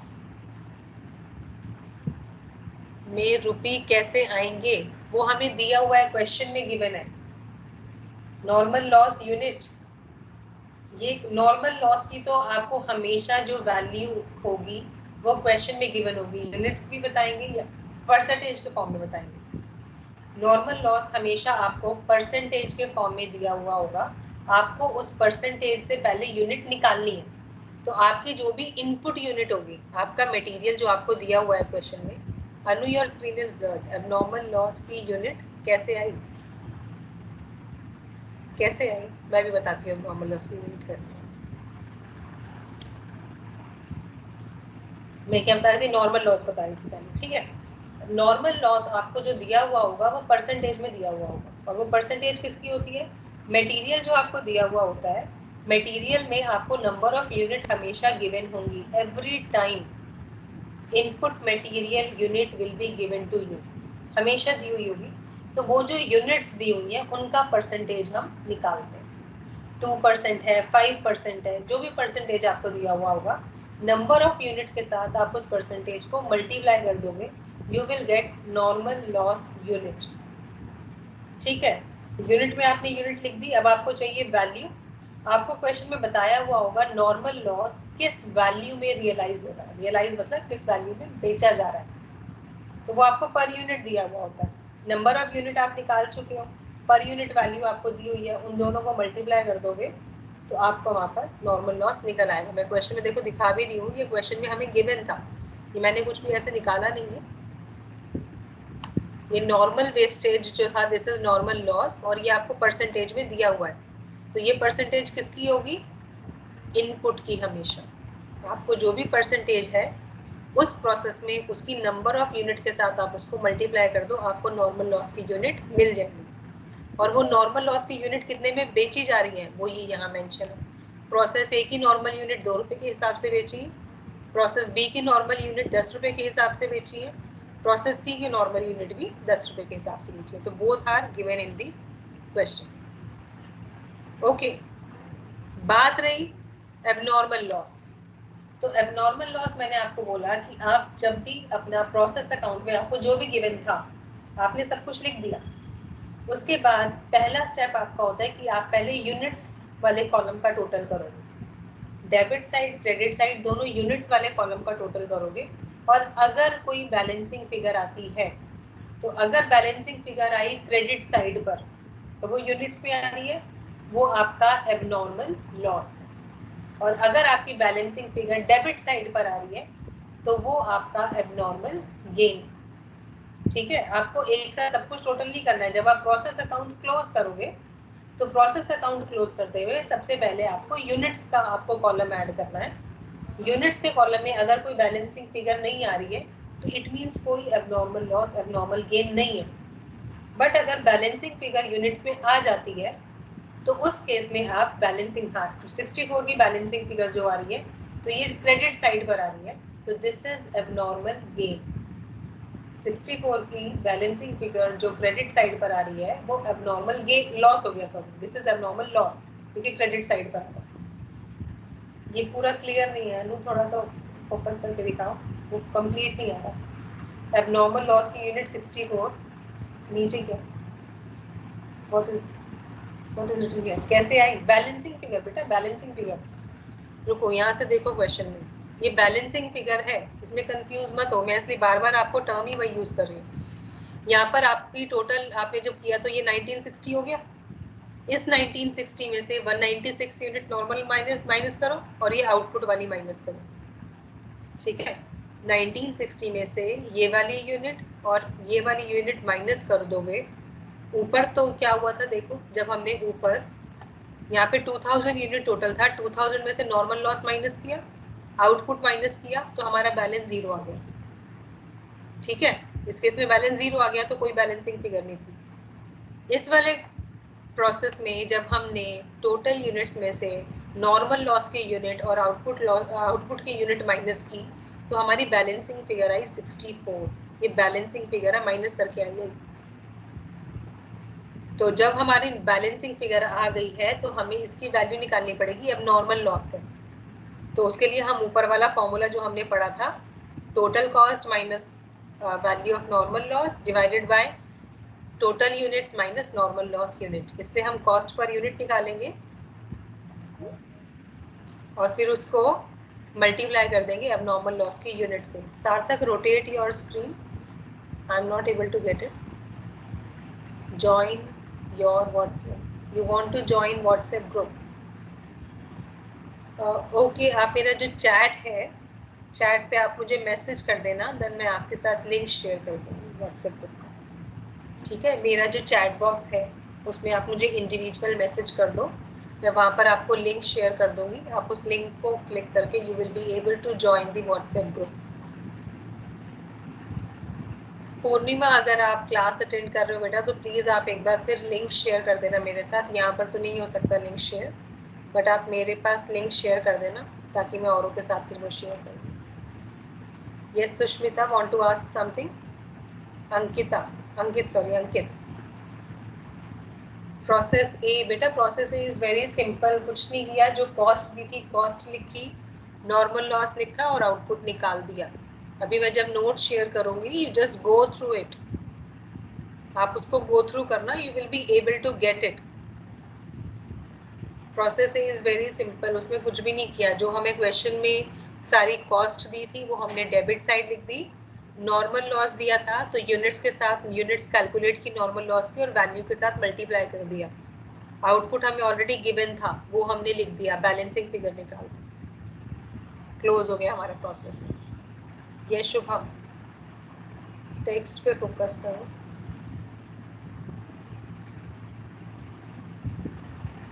आज आपका मुझे लग नहीं रहा कि ये कंप्लीट हो जाएगा, मेरा को खत्म करना था आज प्रोसेस कॉस्टिंग, बट मुझे लग नहीं रहा है कि आज खत्म हो जाएगा, तो फिर नेक्स्ट क्लास में शेयर करूंगी, ठीक है। ये शुभम, अपना स्क्रीन दिखाओ बेटा, क्वेश्चन पे फोकस करो, आपका अभी दिख नहीं रहा है कुछ भी, ऊपर करो थोड़ा सा, रजिस्टर पे थोड़ा सा ऊपर करो उसको। Output value rate, output value का कोई रेट नहीं है, वो बैलेंसिंग फिगर है। जब हमने सारी कॉस्ट की वैल्यू हमने लिख दी, नॉर्मल लॉस की वैल्यू हमने लिख दी, अब नॉर्मल लॉस की वैल्यू कैलकुलेट करके हमने लिख दी, सारी वैल्यू कैलकुलेट करके हमने लिख दी, जो वैल्यू बची सिर्फ आउटपुट की बची, तो वो हमने बैलेंसिंग फिगर निकाल दी, ठीक है। हमने डेबिट साइड टोटल किया और उसमें से क्रेडिट साइड वाली वैल्यूज माइनस कर दी, तो वो जो वैल्यू निकल के आई वो आउटपुट की वैल्यू है। तो आउटपुट वैल्यू हमेशा बैलेंसिंग फिगर होगा, टोटल का जो भी डिफरेंस आएगा वो आपका आउटपुट फिगर हो जाएगा। Okay, let's move on to process 3, process C. Process C में अब यहाँ का जो आउटपुट था प्रोसेस बी का, ये वाला जो था 1700 यूनिट 34,000 रुपीज, ये प्रोसेस बी का आउटपुट है, तो ये प्रोसेस सी का इनपुट बन जाएगा, ठीक है। वही आ गया प्रोसेस बी से 1700 यूनिट 34,000 रुपीज, ये तो हमारा इनपुट आ गया। अब इसमें हमने जो हमारे कॉस्ट दी हुई थी, लेबर कॉस्ट, डायरेक्ट एक्सपेंसेस, वो यहाँ लिख दिया, क्वेश्चन में गिवन है हमें, ऑलरेडी गिवन। नॉर्मल लॉस हमें क्या बताया था, 10% ऑफ इनपुट, तो इसका इनपुट क्या है, ये। हर एक प्रोसेस का इनपुट जो है वो अलग अलग होगा, तो आप जो भी इनपुट यहाँ पर लिखोगे उसको आप उस परसेंटेज के साथ मल्टीप्लाई कर दोगे, जो भी क्वेश्चन में आपको उस प्रोसेस के लिए दी हुई है। इसमें भी 10% दिया था, तो जो हमारी यूनिट थी उसका 10% हमने निकाल दिया, 170 यूनिट, ये हमारा नॉर्मल लॉस है। 10% हमें ऑलरेडी क्वेश्चन में गिवन था, इनपुट का बोला था, तो इस प्रोसेस का इनपुट ये है, तो इसका 10% निकालेंगे, नॉर्मल लॉस यूनिट आ गई, तो इस नॉर्मल लॉस यूनिट को मल्टीप्लाई कर देंगे रेट के साथ, वो भी हमें ऊपर दिया हुआ है, रियलाइजेबल वैल्यू 10 रुपीज ही थी, मल्टीप्लाई कर दिया, ठीक है। इसके बाद हमें ऊपर आउटपुट दिया हुआ था, ये हमने आउटपुट लिख दिया, बस दैट्स इट। अब हमें क्या करना है, पहले हम यूनिट्स का टोटल करेंगे, इधर भी यूनिट्स का टोटल किया, इधर भी यूनिट्स का टोटल किया, तो अब की बार बैलेंसिंग फिगर डेबिट साइड पर आई, 20 यूनिट्स हमारी balancing figure I debit side पर, तो डेबिट साइड पर आ रहा है तो एबनॉर्मल गेन। क्रेडिट साइड पर बैलेंसिंग फिगर आई थी तो हमने लिखा था एबनॉर्मल लॉस, डेबिट साइड पर बैलेंसिंग फिगर आई है तो एबनॉर्मल गेन, तो 20 यूनिट्स का एबनॉर्मल गेन आ गया। अब हमें क्या करना है, इसकी वैल्यू निकालनी है, तो फॉर्मूला हमारा सेम रहेगा, total cost minus normal loss value divided by input unit minus normal loss unit, same formula हमारा रहेगा, कॉस्ट पर यूनिट निकालने के लिए। तो टोटल कॉस्ट क्या है? Material plus labour plus direct expenses, ये है हमारा टोटल कॉस्ट। इसमें से माइनस कर दी नॉर्मल लॉस वैल्यू, ठीक है।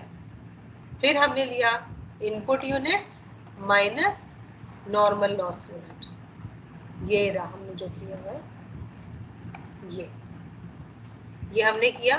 तो इसको सॉल्व करके क्या आया? ₹30। तो ₹30 पर यूनिट वैल्यू है।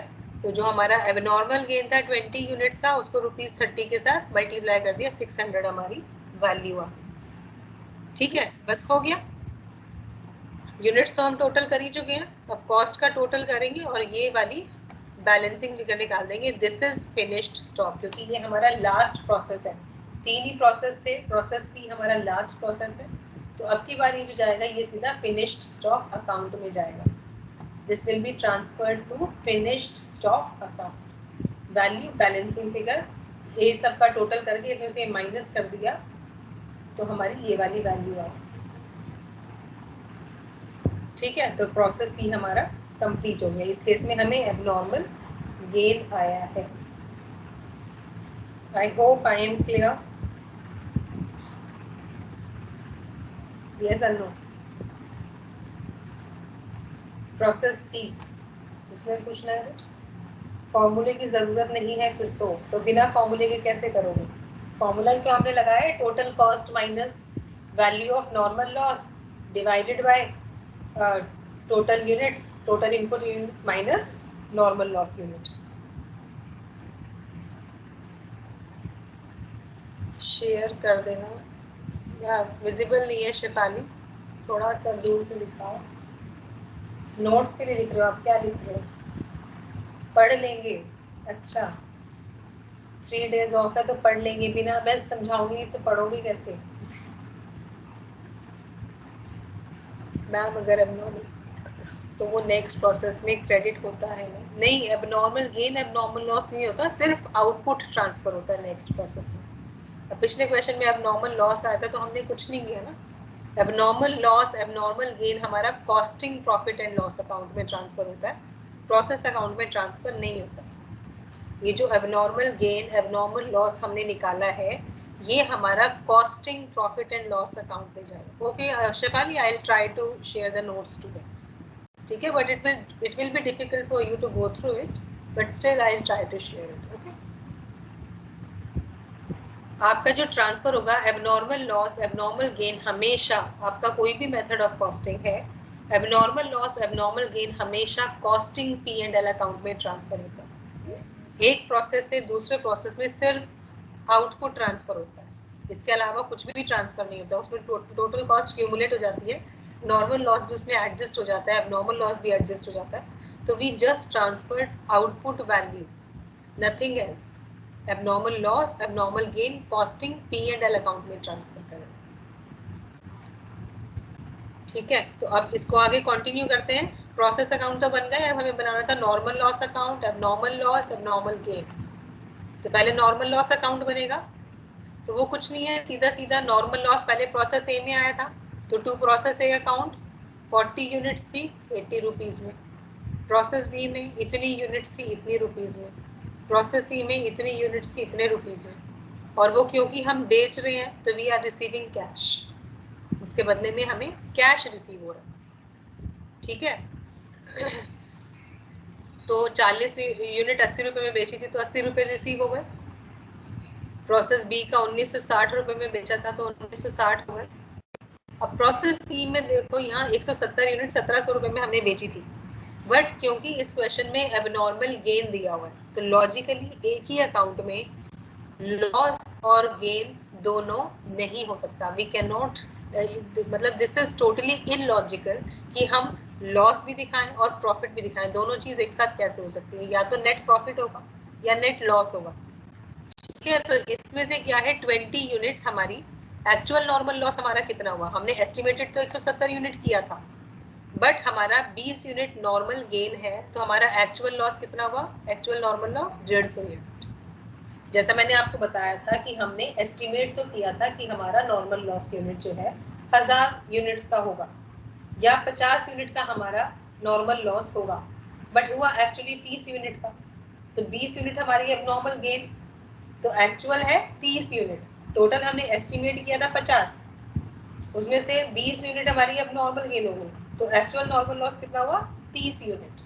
तो इसी तरह यहाँ पर लगाएंगे, हमने एस्टिमेट किया था 170 यूनिट हमारी नॉर्मल लॉस होगी, यही एस्टिमेट किया था हमने कि this will be the normal loss. Actually कितना हुआ, एक्चुअली 20 यूनिट का नॉर्मल गेन आया, तो नेट लॉस कितना हुआ 170 माइनस 20, तो नेट लॉस इज 150 यूनिट्स। जो हमने 10 रुपए के हिसाब से बेची तो वो 1500 की हुई, और उस हिसाब से एबनॉर्मल गेन की वैल्यू कितनी हुई 200। तो अगर हम 200 से ज्यादा बेच रहे हैं, जैसे हमने लिखा है 600, तो 400 रुपए का हमें एक्स्ट्रा प्रॉफिट हो गया। उसकी वैल्यू तो 200 रुपए थी, बट हमने 600 रुपए में बेच दिया उसे, तो वी हैव प्रॉफिट ऑफ ₹400। आपका जब भी अकाउंट में नॉर्मल लॉस आ रहा है, एबनॉर्मल लॉस आ रहा है, इट्स ओके, क्योंकि दोनों लॉस है, लॉस तो हम एक साथ दिखा सकते हैं, बट एक ही अकाउंट में अगर हम लॉस भी दिखा रहे हैं, प्रॉफिट भी दिखा रहे हैं, तो दिस इज टोटली इलॉजिकल। तो वहां पर हम नेट प्रॉफिट या नेट लॉस निकालेंगे, तो नॉर्मल लॉस हमेशा एस्टिमेटेड वैल्यू होती है, जो हमारी 170 यूनिट थी। तो जब हमने एक्चुअल प्रोसेस बनाया, प्रोसेस कंप्लीट हुआ, अकाउंट बनाया, तो पता चला 20 यूनिट का तो अब नॉर्मल गेन हो गया।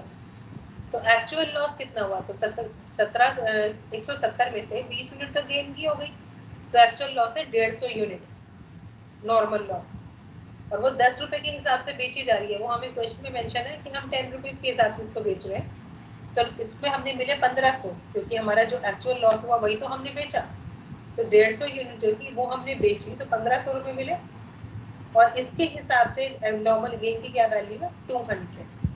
तो वो जो 400 रुपए है, वो 400 रुपए हमारे कहाँ जाएंगे, कॉस्टिंग P&L का।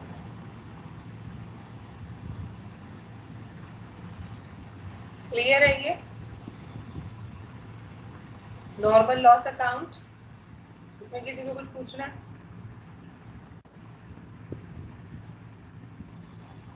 अब जाते हैं नेक्स्ट अकाउंट पे, abnormal loss account.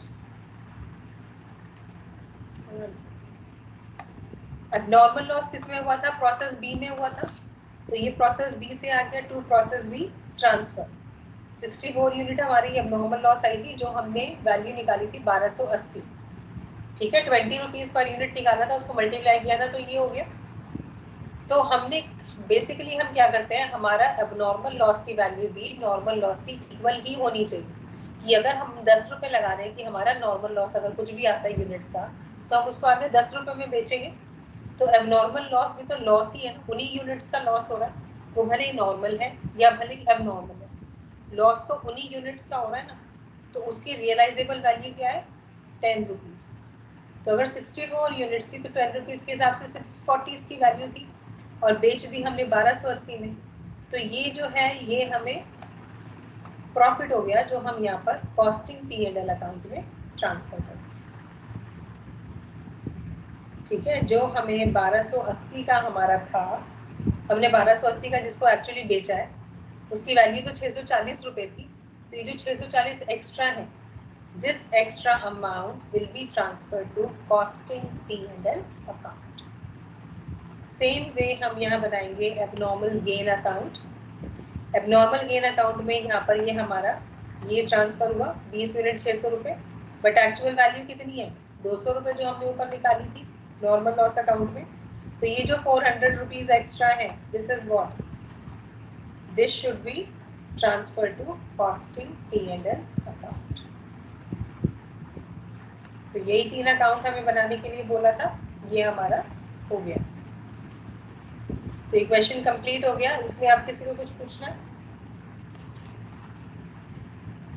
Something you want to ask?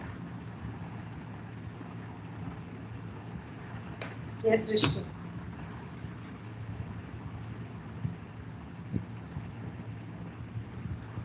Blurred है थोड़ी स्क्रीन। 150 कहाँ से आया? 170 यूनिट टोटल थी हमारा, जो नॉर्मल लॉस था उसमें 170 यूनिट का था, अभी जब मैंने आपको ओरिजिनल में कंसेप्ट समझा रही थी, मैंने आपको बताया था कि जो हमारा नॉर्मल लॉस होता है वो हमारी एस्टिमेटेड वैल्यू है, जो हम एस्टिमेट करते हैं एडवांस में, अपने प्रोडक्शन शुरू करने से पहले ही हम ये अंदाजा लगाते हैं कि ऑन एन एवरेज हमारा इतना लॉस हो जाएगा, तो 170 unit is that value.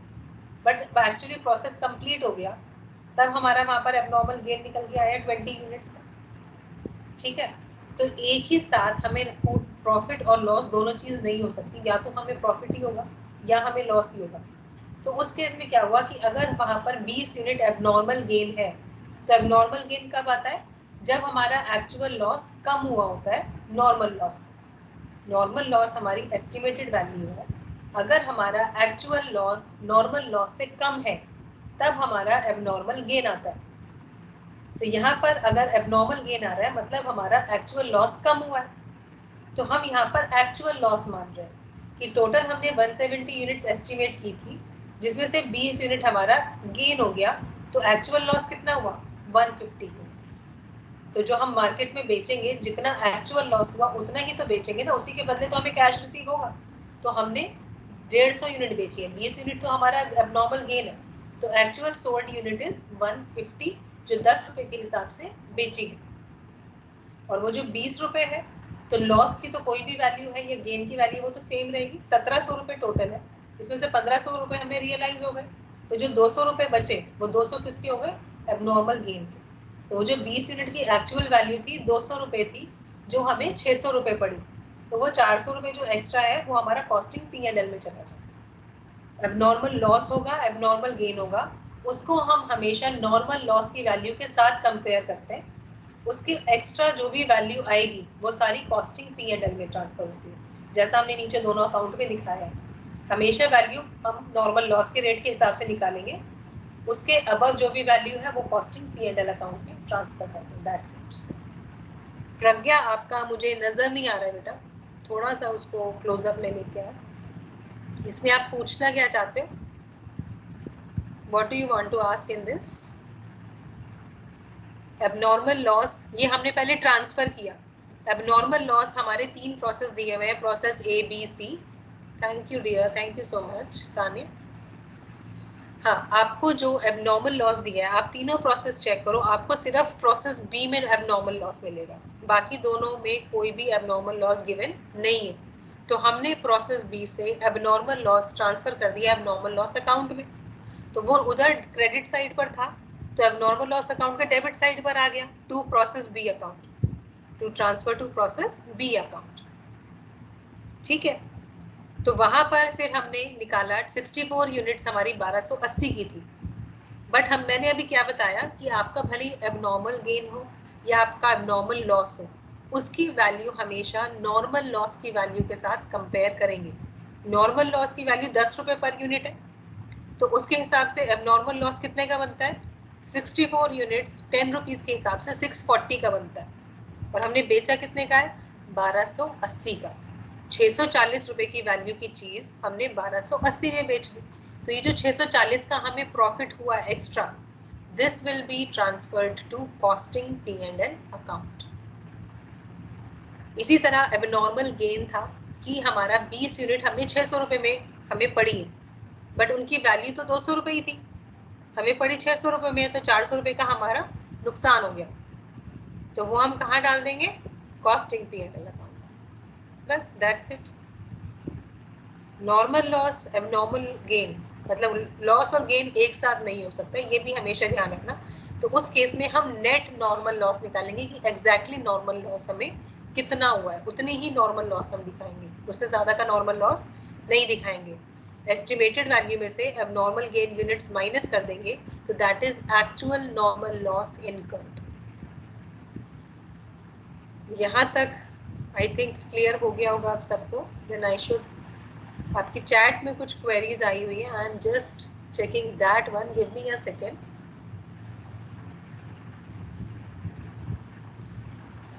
Normal loss account I think मैंने अभी समझा दिया, तो वो आ गया होगा समझ में। It can be the nominal account, normal loss account, क्योंकि ये हमारा पर्सनल कोई अकाउंट नहीं है, it is not even the real account, so it is nominal only. Aarti, I think I have cleared your doubt. Abnormal loss जो होता है, normal loss से एक्स्ट्रा जो भी लॉस हमारा हो जाता है, कि नॉर्मल लॉस हमने एस्टिमेट कर लिया, बट उससे ज़्यादा अगर हमारा कोई लॉस हो रहा है तो वो हमारा एबनॉर्मल लॉस होता है। अमाउंट जो हमने लिया, पहले जो कॉस्ट था, जो हमारी डेबिट साइड थी, डेबिट साइड में हमने सारी कॉस्ट लिखी है, तो हमने material plus labour plus direct expenses, उन तीनों का टोटल किया। ठीक है, we have added material plus labour plus expenses, वो जो आई वो टोटल कॉस्ट है, इन तीनों का टोटल कॉस्ट है, माइनस कर देंगे नॉर्मल लॉस वैल्यू, फिर आपकी आएगी। Yes, I will send you the invite of WhatsApp group. Okay, so you just need to have patience. After class, I will send you the invite. ये loss माना जाएगा, आपका credit side पर जाएगा। Abnormal gain profit.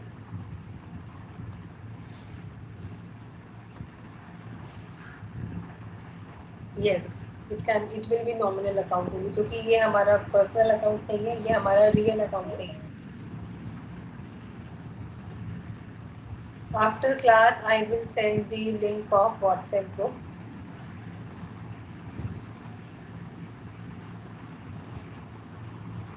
Anil, you must be added in some group, either in Teams or in WhatsApp group, then you will be able to get it. Okay?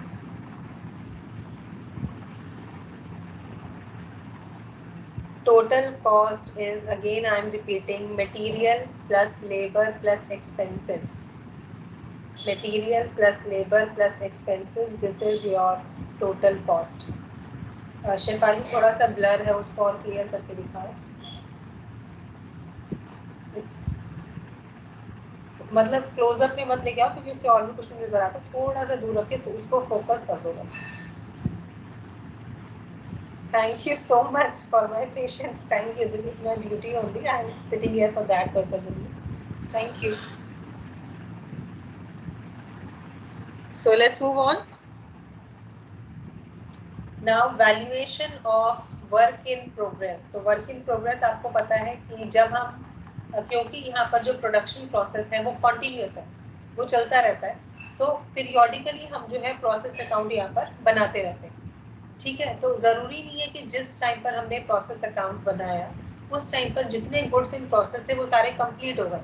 कुछ हो सकता है कि इन बिटवीन हो, जिन पे काम चल रहा हो, तो that is called work in progress, कि वो गुड्स अभी तक उस प्रोसेस पे उनका काम कंप्लीट नहीं हुआ। तो इसमें क्या दिया हुआ पढ़िए, process costing mainly deals with continuous type of production. At the end of accounting period there may be some work in progress. तो क्यों यही बताया कि क्योंकि यहाँ पर कॉन्टिन्यूस प्रोडक्शन चलती रहती है, तो सपोज हम 3 महीने बाद अगर यहाँ पर प्रोसेस अकाउंट बना रहे हैं, तो उस टाइम जरूरी नहीं है कि जितने गुड्स प्रोसेस ए में बनाने शुरू किए थे वो सारे कंप्लीट हो गए। कुछ गुड्स तो कंप्लीट हो गए होंगे जो हम आउटपुट निकाल देते हैं, कुछ वर्क इन प्रोग्रेस होगा जो अभी धीरे धीरे कंप्लीट होगा। ठीक है, the valuation of such work in progress is done in terms of equivalent production. तो वो जो वर्क इन प्रोग्रेस वहाँ पर चल रहा है, कि सपोज कुछ यूनिट्स वहाँ पर हैं जिनके ऊपर अभी काम चल रहा है, तो उनकी जो वैल्यू निकाली जाती है that is calculated in terms of equivalent production. तो उसका फॉर्मूला क्या है, this is the formula of equivalent production.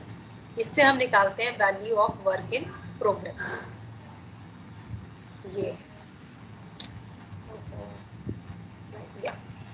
This is the formula, equivalent production is equal to completed units जिन पर पूरा काम कंप्लीट हो चुका है, मल्टी प्लस में प्लस करेंगे number of unit of work in progress, कि सपोज 100 यूनिट से जिन पर अभी काम चल रहा है, multiply degree of completion in percent. इस पे हम ये कहें कि इन पे 50% काम कंप्लीट हो गया या इन पे 60% काम कंप्लीट हो गया, तो वो डिग्री ऑफ कंप्लीशन आपको क्वेश्चन में ऑलरेडी मेंशन है। ठीक है, तो आपकी जो भी कंप्लीट यूनिट होंगी उनमें प्लस कर दोगे number of unit multiply degree of completion, तो आपको जो वैल्यू निकल के आएगी वो वर्क इन प्रोग्रेस की वैल्यूएशन निकल आएगी। ठीक है, तो इसमें जो है बेसिकली देखो आपको एक थोड़ी सी इंफॉर्मेशन ये दी हुई है there may be 4 kinds of question related to the topic. ये जो वर्क इन प्रोग्रेस है इससे रिलेटेड 4 टाइप के क्वेश्चन आपको मिलेंगे। ठीक है, कौन कौन से?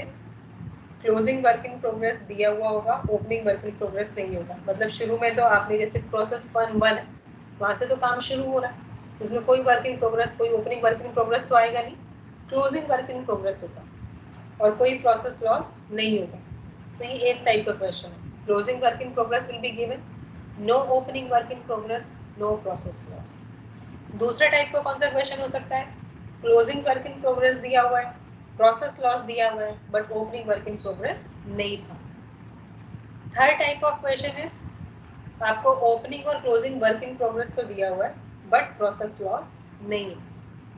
और लास्ट है कि आपको तीनों चीज दी हुई है, ओपनिंग वर्क इन प्रोग्रेस भी दिया है, क्लोजिंग वर्क इन प्रोग्रेस भी दिया है और प्रोसेस लॉस भी दिया है। तो ये 4 टाइप के इसमें क्वेश्चन बनते हैं जो आपको आते हैं एग्जाम के अंदर। ठीक है, तो for the purpose of computation of equivalent production and its evaluation the following statements are prepared. तो जो हमने ऊपर इक्विवेलेंट प्रोडक्शन का ऊपर हमने फॉर्मूला पढ़ा, तो वो वैल्यू अगर हमें कैलकुलेट करनी है तो हमें यहाँ पर नीचे जो गिवन स्टेटमेंट्स है वो बनानी पड़ती है। पहली स्टेटमेंट ऑफ इक्विवेलेंट प्रोडक्शन जिसमें हम value of work in progress निकालेंगे, स्टेटमेंट ऑफ कॉस्ट जिसमें पर यूनिट कॉस्ट हम निकालेंगे, और स्टेटमेंट ऑफ इवैल्यूएशन। ये 3 हमें जो है यहाँ पर निकालनी पड़ती है। ठीक है, दोबारा बता रही हूँ मैं, देखो यहाँ पर 3 आपको स्टेटमेंट बनानी पड़ेंगी। Statement of equivalent production, statement of cost, statement of evaluation. This you need to make. तो ये नेक्स्ट क्वेश्चन है, ये थोड़ा सा वैसे लंबा है but I am just starting it. ठीक है, इसको हम अगर पूरा नहीं हो तो हम इसको नेक्स्ट क्लास में कंटिन्यू कर लेंगे। So let's just begin with it.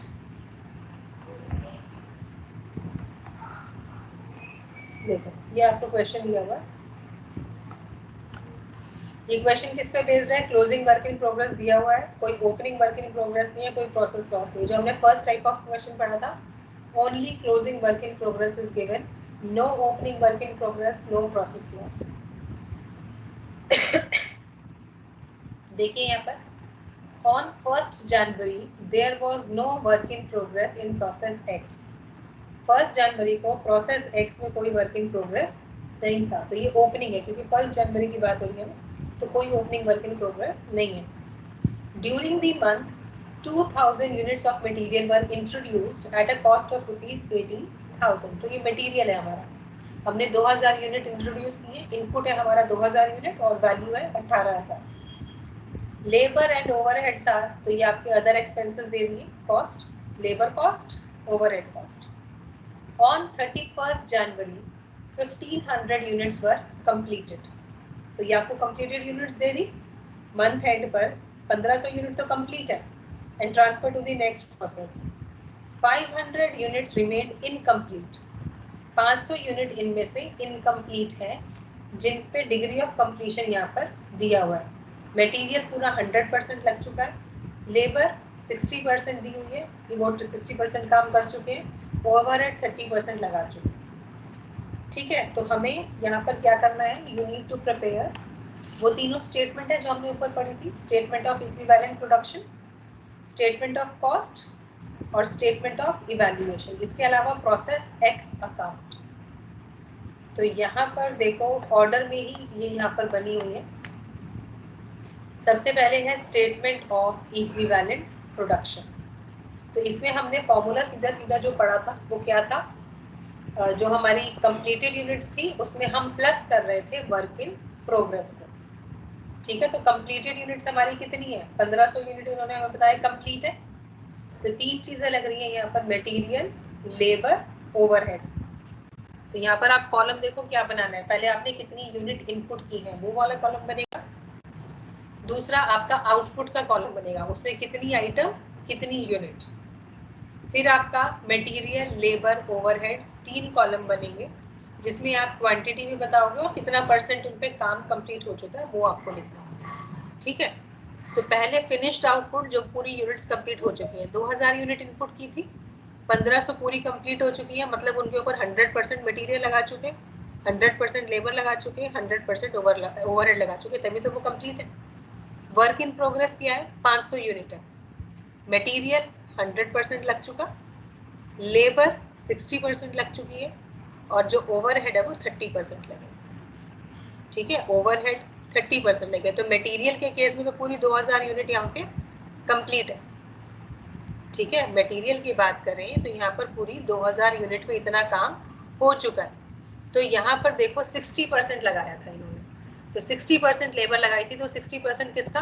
500 units का 60%, तो 300 यूनिट पे काम कंप्लीट है। परसेंटेज लगाने का क्या मतलब है कि इन पे कितना कंप्लीट हो चुका।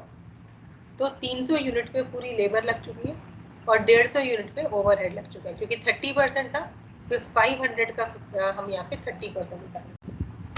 ठीक है, वर्क इन प्रोग्रेस आपको परसेंटेज से मल्टीप्लाई करनी है, तो यहाँ पर ये जो निकल के आ रही है ये पर्टिकुलर यूनिट्स कंप्लीटेड है in respect of the cost, कि मटेरियल कितना लगा, लेबर कितनी लगी, ओवरहेड कितनी लगी। तो दोबारा समझा रही हूँ, जो आपका फिनिश्ड आउटपुट है उस पर तो सब कुछ 100% लग चुका है, तो वो पूरी 1500 यूनिट है। बट जो 500 वर्क इन प्रोग्रेस है ये, इसमें मटेरियल पूरा 100% लग चुका, तो हमने यहाँ पर हमारी वैल्यू आ गई 500 कंप्लीटेड यूनिट्स। लेबर 60% लगी थी, लेबर इज 60%, तो जो वर्क इन प्रोग्रेस है 500, उसका 60% निकालोगे तो कितनी क्वांटिटी आई? 300। ओवरहेड 30% लगा था, तो 30% को 500 से मल्टीप्लाई करेंगे तो कितना है? 150। तो ये हमारी टोटल यूनिट्स यहाँ पर आ गई, इक्विवेलेंट यूनिट्स। तो ये हमारा स्टेटमेंट ऑफ इक्विवेलेंट प्रोडक्शन हो गया। फिर यहाँ पर निकाली है इन्होंने कॉस्ट, तो हमें मटेरियल कॉस्ट अलग दी थी, लेबर कॉस्ट अलग दी थी, ओवरहेड कॉस्ट अलग दी थी। देखो क्वेश्चन में मटेरियल कॉस्ट 18,000, लेबर कॉस्ट 9,000 और ओवरहेड कॉस्ट 6600। तो वही तीनों कॉस्ट लिख ली, उनको इक्विवेलेंट यूनिट से मल्टीप्लाई किया। इक्विवेलेंट यूनिट कौन सी है? जो हमने ऊपर यहाँ पर ये निकाली है, ये दीज आर इक्विवेलेंट यूनिट। तो ये मटेरियल की है, ये लेबर की है, ये ओवरहेड की है, तो इनको इनके रिस्पेक्टिव यूनिट से मल्टीप्लाई किया तो हमारी कॉस्ट पर यूनिट आई। Material cost per unit 9, labour cost per unit 5, overhead cost per unit 4। तो टोटल कॉस्ट पर यूनिट हो गया इन तीनों का टोटल ₹18। दो स्टेटमेंट बन गई। स्टेटमेंट ऑफ कॉस्ट, इसमें हम जितनी भी हमारी कॉस्ट है, labour, material, material, labour, overhead या कोई एक्सपेंसेस भी इवन होते, तो उनकी पहले हर एक की इंडिविजुअल पर यूनिट कॉस्ट निकालते हैं और फिर उसको टोटल कर देते हैं। अब यहाँ पर निकाला स्टेटमेंट ऑफ इवैल्यूएशन, तो अब इन्होंने निकाले फिनिश्ड गुड्स कितने थे, 1500 जो हमें क्वेश्चन में गिवन थे, तो वो 18 रुपए जो हमने टोटल निकाली है उससे मल्टीप्लाई कर दिया 27,000, तो वो वाली वैल्यू हो गई। वर्क इन प्रोग्रेस की निकाली जो हमने इंडिविजुअली निकाली थी, 500 यूनिट 9 रुपीज के हिसाब से, 300 यूनिट 5 जो पर यूनिट ऊपर कॉस्ट आ रही है, ये इनकी पर यूनिट, लेबर की पर यूनिट है, ओवरहेड की पर यूनिट है, इनके साथ मल्टीप्लाई किया, इनकी वैल्यू निकाली, तो ये वर्क इन प्रोग्रेस की value I. This is the value of work in progress. तो जब आप प्रोसेस बनाओगे अकाउंट, तो ये तीनों कॉस्ट ट्रांसफर हो गई। आउटपुट 1500 जो कंप्लीट है बिल्कुल, उसकी वैल्यू ये निकाल ली 27,000। वर्क इन प्रोग्रेस 500 यूनिट है, उसकी वैल्यू ये निकाल ली 6600। That's it.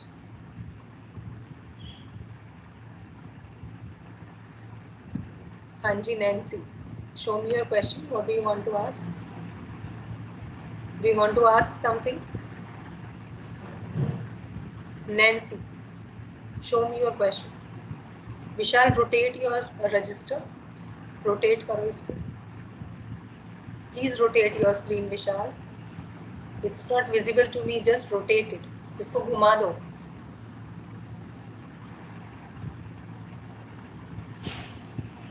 पूछो, कुछ पूछना चाहते हो?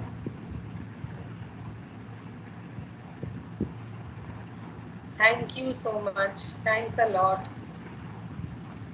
Thank you, Vishal. बेटा आपका अनु, अभिषेक, अभिषेक आपकी स्क्रीन ब्लर है, मनीषा आपका भी नहीं दिख रहा। प्रोसेस एक्स क्या कंप्लीट नहीं नजर आ रहा मुझे।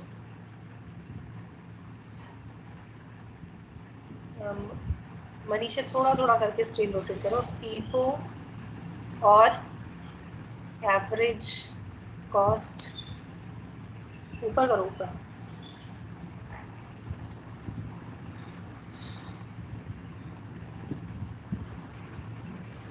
फीफो में तो फर्स्ट इन फर्स्ट आउट ना, जिस रेट से आया पहला मटेरियल जिस रेट से आएगा उसी रेट से जाएगा। एवरेज में अगर इन बिटवीन हमने कुछ मटेरियल लिया तो पहले एवरेज प्राइस निकालेंगे और उसके बेसिस पर फिर वैल्यूएशन करेंगे। अभिषेक ग्रुप में ऐड होना तो आप मुझे पर्सनल चैट पे मैसेज कर दो, I will send you the link. ठीक है मनीषा, फीफो और एवरेज में जो हम मटेरियल बेसिकली ले रहे हैं कि मटेरियल हमारा किस रेट पर आया, तो this is related to your material. कि मटेरियल अगर हमारा, सपोज हम फीफो मेथड लेंगे तो हमारा पहला जिस रेट पर मटेरियल आएगा उसी रेट पर हमने उसको आगे शो कर दिया। बट एवरेज में क्या होगा कि अगर हमारा 2 बार इन बिटवीन मटेरियल आया है तो उस केस में उनका पहले एवरेज प्राइस निकालेंगे और फिर हम वो वाला रेट लेंगे। अनु प्रोसेस एक्स के अलावा कुछ भी समझ नहीं आ रहा। शो करना है, क्या शो करना है? थोड़ा सा पीछे करो, आपका सिर्फ पूरा क्वेश्चन क्लियर नहीं आ रहा मुझे। फीफो बेटा इसमें कोई क्वेश्चन अभी आता है तो मैं आपको बताती हूँ। ये हमारा नॉर्मल क्वेश्चन था, इसमें हमें कुछ नहीं दिया, मतलब फीफो मेथड दिया है यूजिंग। वैसे जो हमारा ये जो है इसमें कुछ भी फीफो लीफो कुछ नहीं है।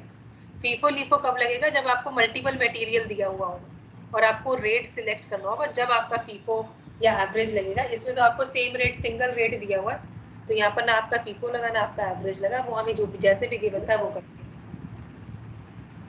अभिषेक आप अपना, नहीं मैं आपके साथ लिंक शेयर करूंगी अभिषेक, व्हाट्सएप ग्रुप लिंक, तो आप उससे ऐड हो जाओ वो लिंक को क्लिक करके। Anu, show me your question, what do you want to ask, but थोड़ा सा फोकस करना ताकि स्क्रीन ब्लर ना हो।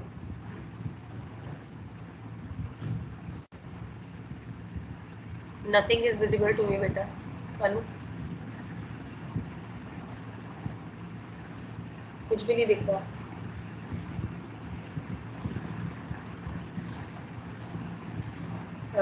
तो फिर आज के लिए हम यहीं पर जो है इसको एंड कर रहे हैं, क्योंकि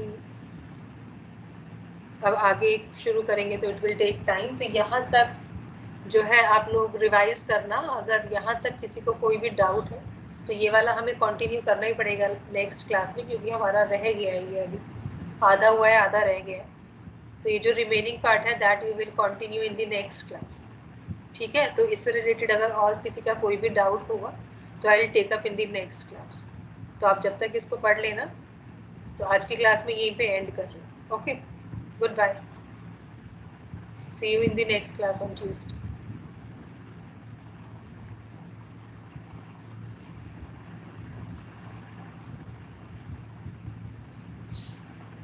You can leave